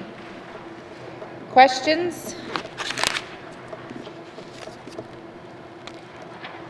If there are no questions, please turn to page. Member for Frame Lake. Thanks, Madam Chair. I know I was trying to listen to the minister's opening remarks, but how much of this increase in policing services is actually kind of a result of collective agreement requirements? Thanks, Madam Chair. Thank you. Minister of Justice. $5,314,000. Thank you. Member for Frame Lake. Thanks. I don't know, is any of this public in terms of what the percentage and what's the term of the collective agreement? I'm just wondering, is this going to continue to increase over time, or is this like a one-time thing? How's that going to play out? Thanks, Madam Chair. Thank you. Minister of Justice. Thank you. I imagine that every time a new collective agreement is negotiated, that there will be increases. The current collective agreement expires at the end of this month. Thank you. Thank you. Member for Frame Lake. Okay, thanks. So I'm just trying to figure out then that there's an agreement in place. Does it actually set out what the anticipated requirements are of N.W.T in terms of funding year by year in the agreement, or is it kind of a negotiated arrangement each year? How does this work? Thanks, Madam Chair. Thank you. Minister of Justice. Thank you. So we work with the RCMP to determine resourcing levels, and if there are increases that they are requesting, then we can work with them to implement those. And we pay, depending on the type of service, generally we pay 70%, and the federal government pays 30% of those costs. We do have the First Nation and Inuit policing program where it is more of a 50-50 cost-sharing split. Thank you. Thank you. Member for Frame Lake. Okay, thanks, Madam Chair. So basically, it sounds like it's negotiated on an annual basis and then shows up in the main estimates, and would include things like collective agreement increases, if there's a desired change in service levels in individual communities and so on. Is that the case, and how much input or influence do we really have on this? Thanks, Madam Chair. Thank you. Minister of Justice. Thank you. So we have the budget for the previous year, let's say, and then the RCMP says we need more we would like more resources here. Then we can work with them through our normal budget planning process to put those resources into the budget. So it's similar to other divisions of the government in that sense, that it does follow the normal business plan process. Thank you. Thank you. Member for Frame Lake. Yeah, no, don't think I have any other questions. Thanks, Madam Chair. All right. Are there any further questions on policing services? Member for Hay River South. Thank you, Madam Chair. Just want to talk about the First Nations policing program. Can you provide a status on that and how many, I guess, how many people are in that program? Thank you. Thank you. Minister of Justice. Thank you. I believe we currently have 9 officers under that program. Thank you. Thank you. Member for Hay River South. Thank you, Madam Chair. And how successful is it, I guess? Are we looking at a potential expansion of it or contraction? Thank you. Thank you. Minister of Justice. Thank you. So this program, it's a program to put officers in communities, and the way they police is what's called community policing. So it is working with the community, it's getting to know the community. That's the whole idea. We do that across the territory. That's the way the RCMP operates across the territory, so they integrate well into the rest of, with the rest of the RCMP. And we are actually discussing whether or not we can expand that program. For many years, we did pursue the federal government and tried to get an increase to our allocation. I believe we had five members funded through that for the longest time. And we just, a few years ago, got an increase of another 4. And we would like to see more because it is a 50-50 cost share as opposed to 70-30. Thank you. Thank you. Member for Hay River South. Thank you, Madam Chair. Yeah, I was just looking at the 2021-22 actuals and showing 1.55 million, and then in the main and revised, we're looking at 429,000. What's the big change there? Thank you. Thank you. Minister of Justice. Thank you. That would be the 5 additional members. Thank you. Thank you. Member for Hay River South. Thank you. Also in the biology casework, I see that a decrease there from 275 to 183. Is that correct? Thank you. Minister of Justice. Thank you. I'll hand it to Mr. Bancroft. Mr. Bancroft. Madam Chair. The 275 represents actuals related to the biology casework program, which is the cost-sharing program for all of our lab work for the RCMP. And they did see significant cost increases due to diminished capacity as well as increased caseload during the pandemic. So what we're seeing there is an increase in those costs. And yes, thank you, Madam Chair. Thank you. Member for Hay River South. Thank you, Madam Chair. And I recall there being discussion, I think, at one time about reporting of, I guess, the RCMP or the head office here to somewhere in Alberta now. Is that something that's happening, or if you can maybe provide some background information or some context to it? No? Minister of Justice. Thank you. No. Thank you. Member for Hay River South. Thank you, Madam Chair. With the increase in, I guess, or it appears there's an increase in drugs in coming in the territories, and increase in addictions and that type of thing. Is that somehow? Is there a budget, or is there anything in the budget incorporated or into the budget to address that area? Because it seems to be. It seems that drugs are, the big problem in all areas. It's in the health. It's in suicide. It's in violent crimes, all that. So I'm just wondering how much effort or that the RCMP would be putting into that area now as we see that increase keep climbing. Thank you. Thank you. Minister of Justice. Thank you. So I have met with the commanding officer on this, as well as other detachment commanders across the territory, and I know that they are focusing on it. They are seeing these increases, and this is what they do. They enforce the law, and when it comes to drugs, they see the negative impacts. They know that where we are now is in a better position than where we could be in the future, and they're doing their best to try and stop us from getting to that. So there has been an increased focus as well. I've been working with the department to try and figure out what we can do on our side to get better data about what's going on, to see what sort of civil legislation we might be able to enact to support the RCMP.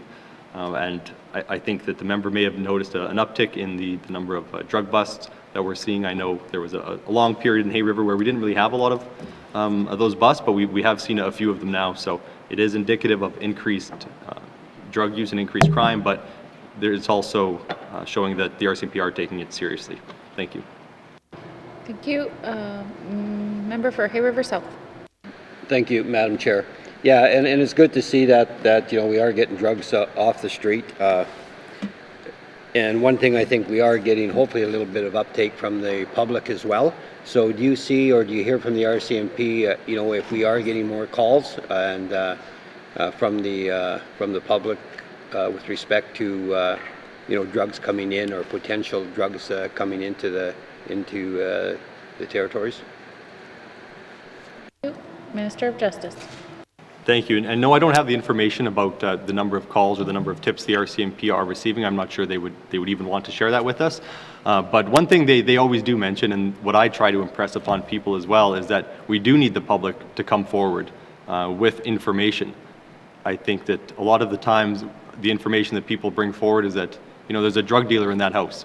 Well, everyone knows there's a drug dealer in that house. There needs to be some more information. So it needs to be people who actually have some insight into maybe that person, that physical house, things like that. So those are the types of people we'd like to step forward and provide us with information so that the RCMP can get search warrants, so that they can begin investigations, they can start building cases. The public support is extremely important. It's the key to many of these investigations. Thank you. Thank you. Member for Hay River South. Thank you, Madam Chair. Yeah, I think it is important that the public are engaged as well, and I think that it's up to the department or up to this government as well to make sure that the public are aware of how they can contact the RCMP, how they can provide these tips, and what their role is. They're concerned about liability. They're concerned about backlash and retaliation from some of the the people who are moving the drugs, addicts and that. So we got to ensure their safety as well. So somehow we've got to be able to convey that to the public, that there's a way to do it and a way to keep safe at the same time. Thank you. Thank you. Minister of Justice. Thank you. And members of the public can always call the local detachment and provide information, a tip. If they are concerned about that, they can also call Crime Stoppers, and that can be anonymous as well. Thank you. Thank you. Anything further, member for Hay River South? No, thanks. All right, so do we have any other questions or comments under the policing services? Seeing none, please turn to page 316. Justice, Policing Services, Operation Expenditure Summary, Main Estimates, 2023-2024, $56,011,000. Does committee agree?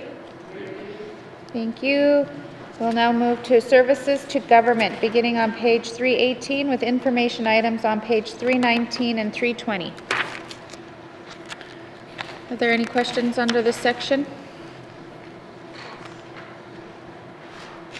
If there are no questions, please turn to page...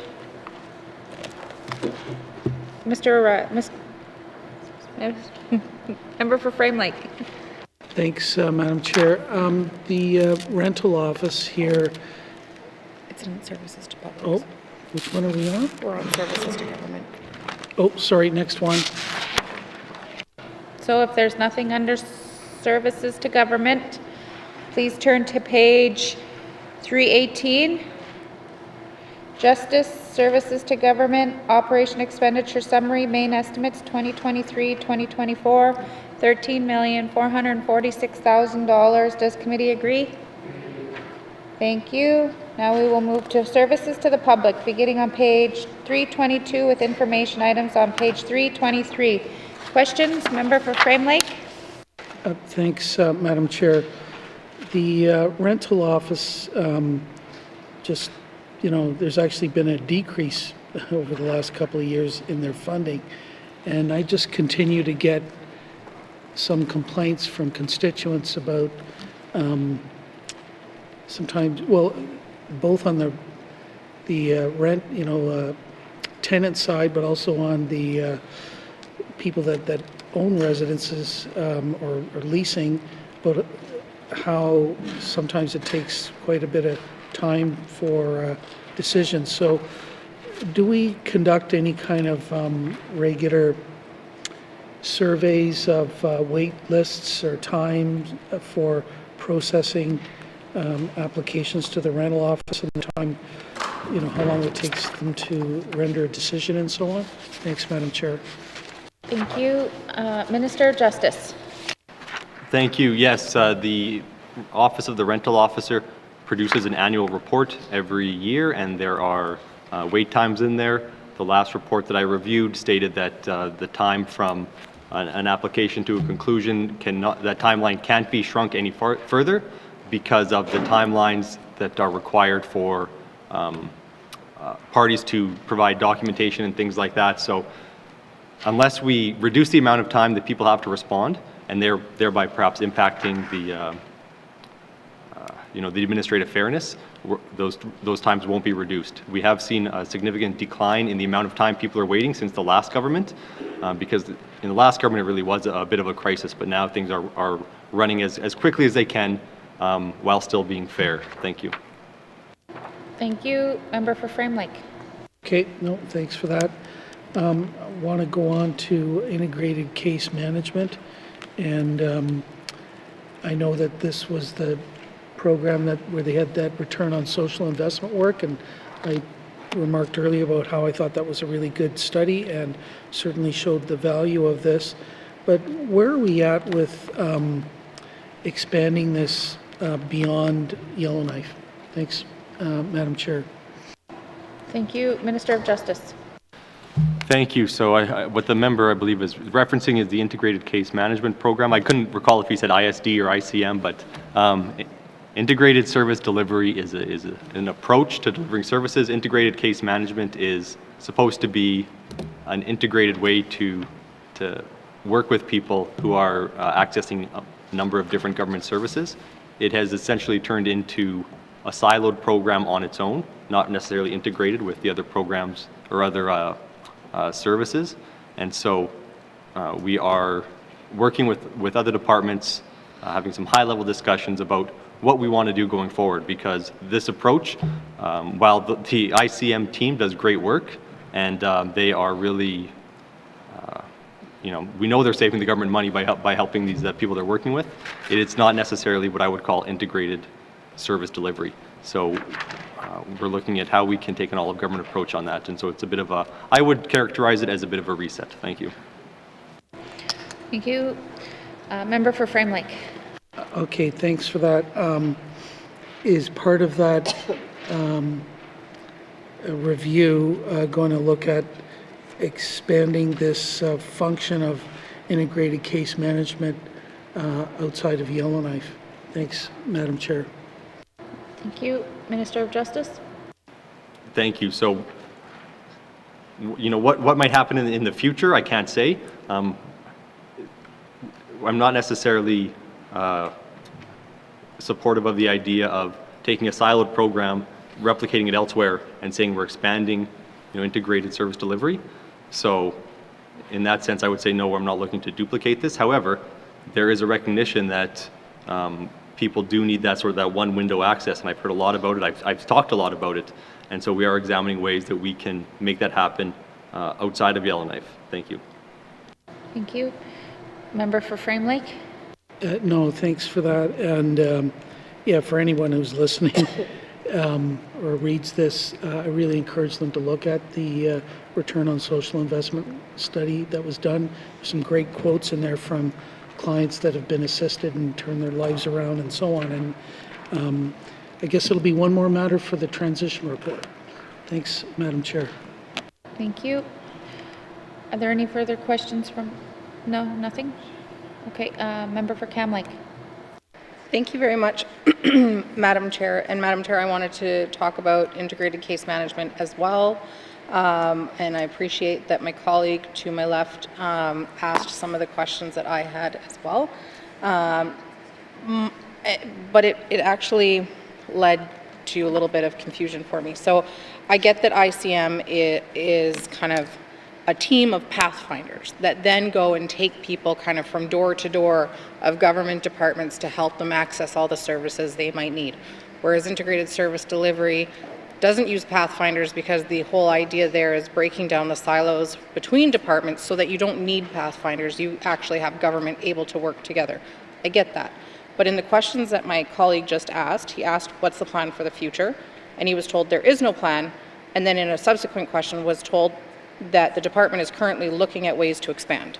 And so there isn't a plan, but there is a plan. And so I'm wondering if the minister can clarify what actually is the intended future of integrated case management versus integrated service delivery. Because over the last 4 years, we've had integrated case management. People in this room have said, hey, what about my community? People in my community are also struggling and falling through the gaps within the departments and trying to access services. And we have not seen any on the ground change in the last 4 years. And while we've kind of been trying to push integrated service delivery and trusting the government to be doing this work, on the flip side, we're not seeing any change on the ground. And so my question to the minister is, what is the plan? Because while I appreciate the minister says, I can't say what's going to happen in the future, but that's why you have a plan, so that you can say what's going to happen in the future. So that's my question, Madam Chair. Thank you. Thank you. Minister of Justice. Thank you. The current plan is to look at other demonstration sites. We call ICM in Yellowknife a demonstration site, looking at ways to create demonstration sites in other communities. However, I would say that there are other initiatives that might overtake this and perhaps change that plan going forward. So yes, there's a plan. I'm not confident that that plan is the actual path forward. And I'm sorry if that's cryptic, but this is we are going through some discussions and some soul searching about what we want to do in terms of integrated service delivery. Thank you.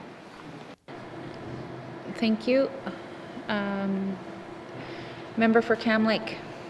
Thank you, Madam Chair. So we have a plan, but we might not use that plan, is what I'm now hearing. So if we have a plan, but we might not use that plan, I'm guessing that some soul searching has already happened in order to kind of get to the point where we can say, yes, we have a plan, but we might not use that plan.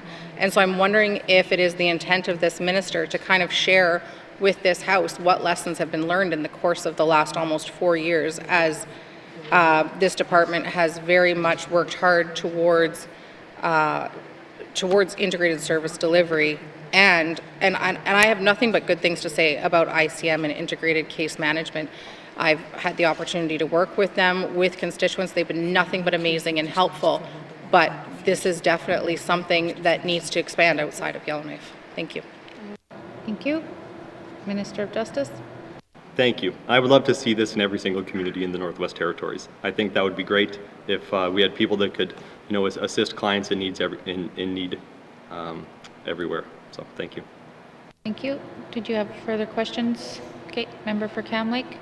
Thank you, Madam Chair. Madam Chair, in regards to the work that needs to be done to do this soul searching on this plan that might not be used, is there a staff member dedicated to this work or staff members dedicated to this work? And if so, where within the main estimates do they live? Thank you. Thank you. Minister of Justice. Thank you. So one of the issues here is that this budget is this budget. In this budget, there is not funds to expand integrated case management to other jurisdictions or other areas in the territory. So I can't speak for what the next government will do. So that is why I say there's a plan. Will it happen? I'm not sure. If I was around, I think I might go in a different direction. I can get the Deputy Minister to expand on the member's question, though. Thank you. Thank you. Deputy Minister Doolittle.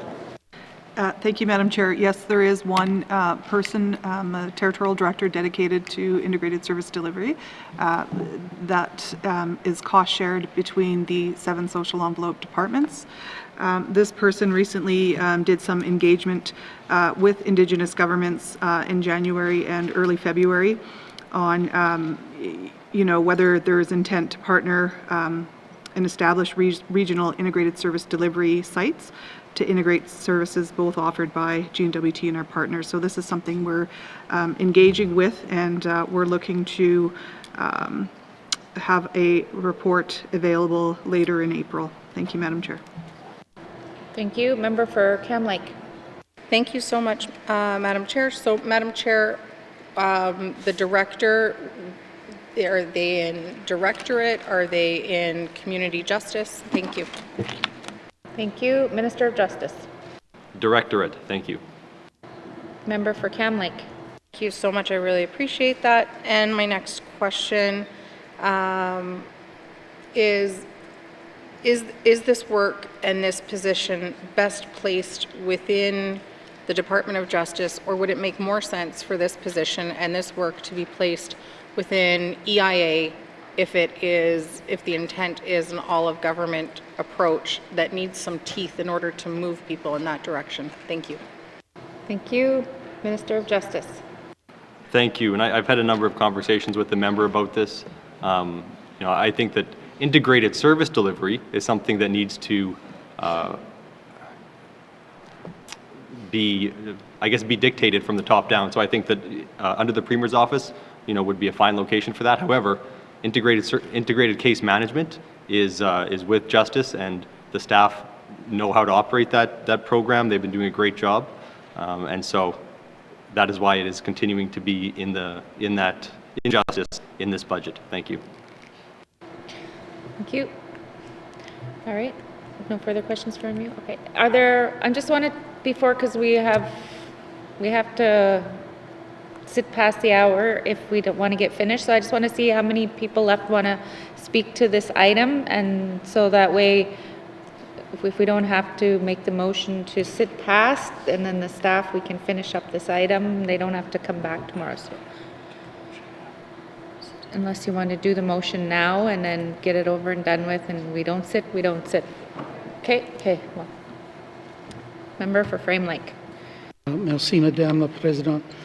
Pursuant to Rule 2.2(3), I move that committee continue sitting beyond the hour of daily adjournment to conclude the item under consideration.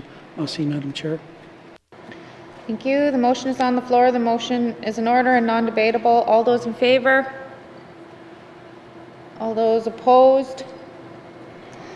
Motion is carried. We will sit beyond 6 p.m. to conclude this item, and I'll give it to member for Tabacha. Thank you, Madam Chair. The integrated case management, so you have 830,000. How many clients is that? How many clients are included in that? That is being seen for that amount of money? Thank you. Minister of Justice. Thank you. So far there have been 691 referrals to the program, and there are 98 active clients. Thank you. Thank you. Member for Tabacha.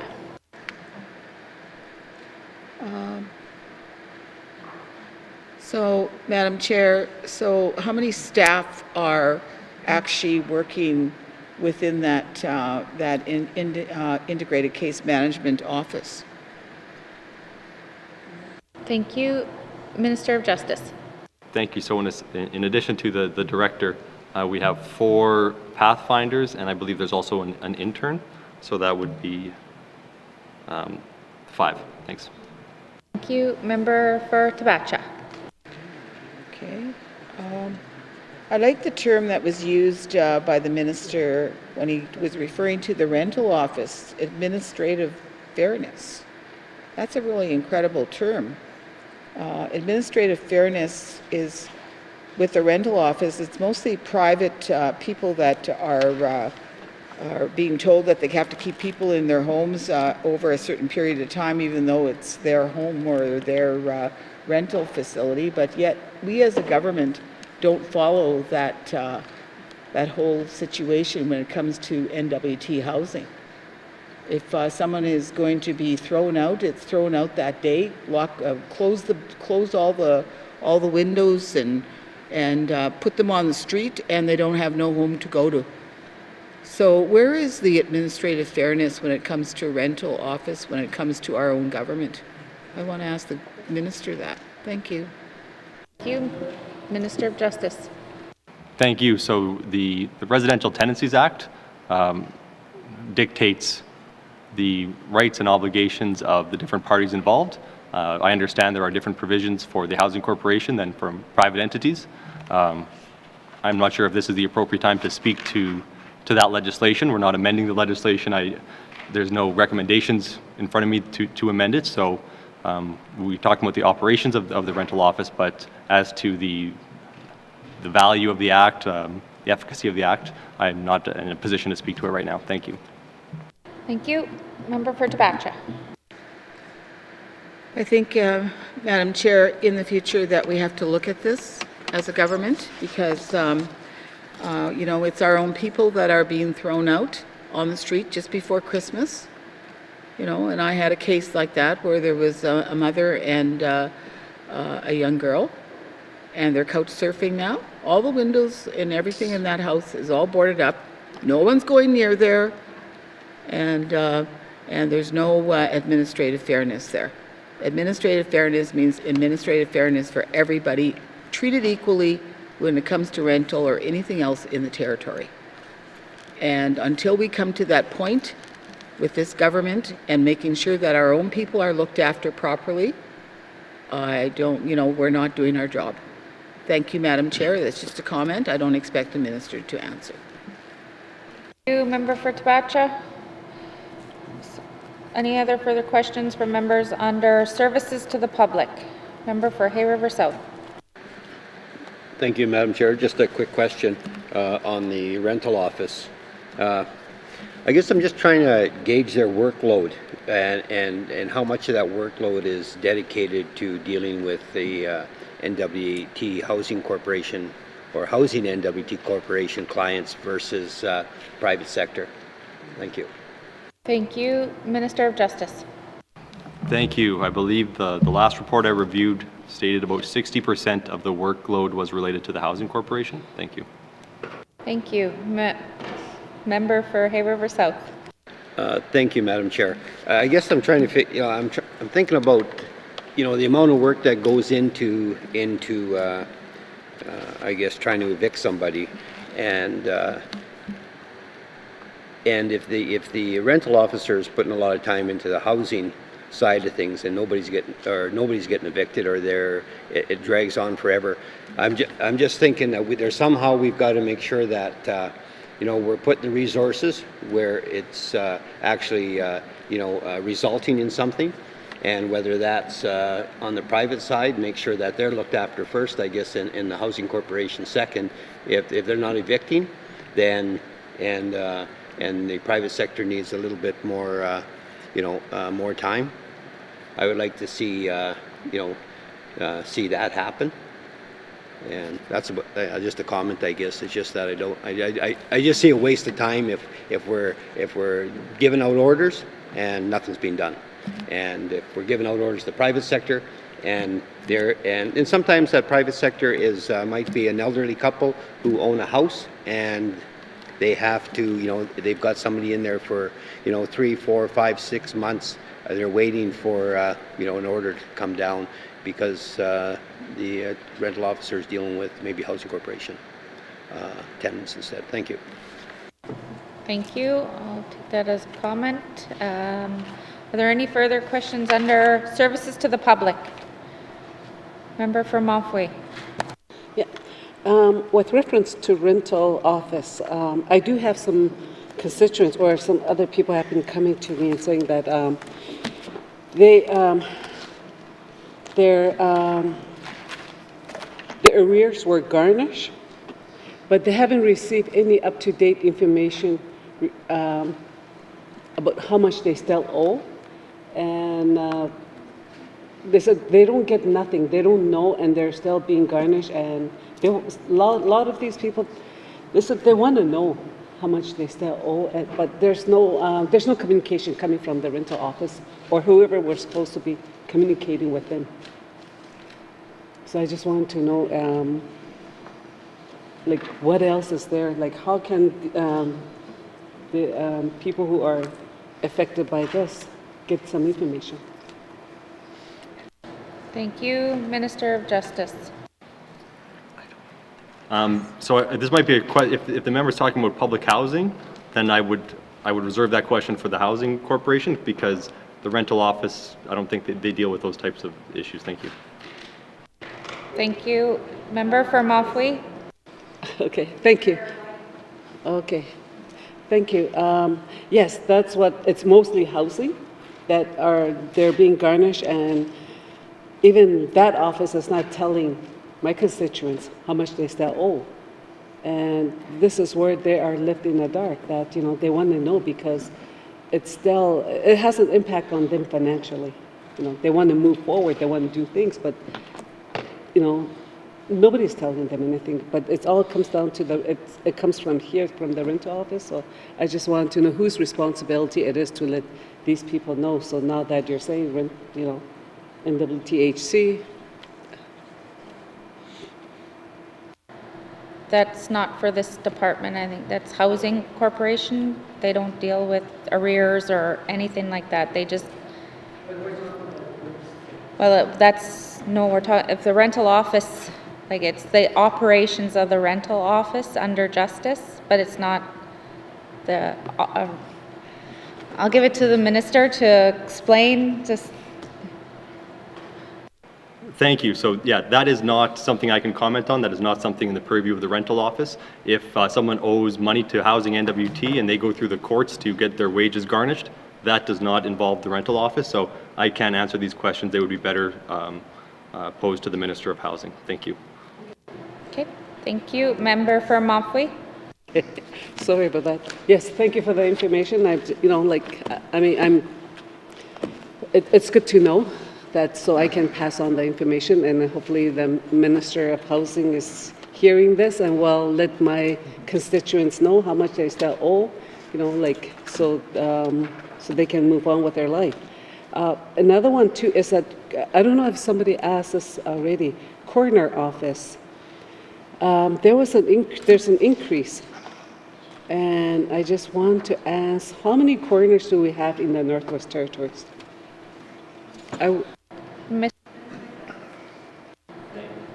Thank you. So we have the chief coroner, we have a deputy coroner, and then we have 18 regional coroners.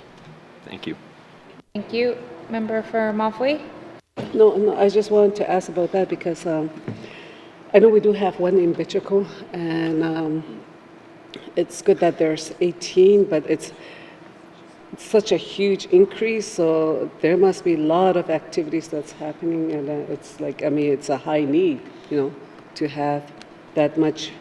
It's a huge budget increase, so I just wanted to ask about that. So thank you. All right, Minister of Justice. Thank you. So that increase is due to bringing the coroners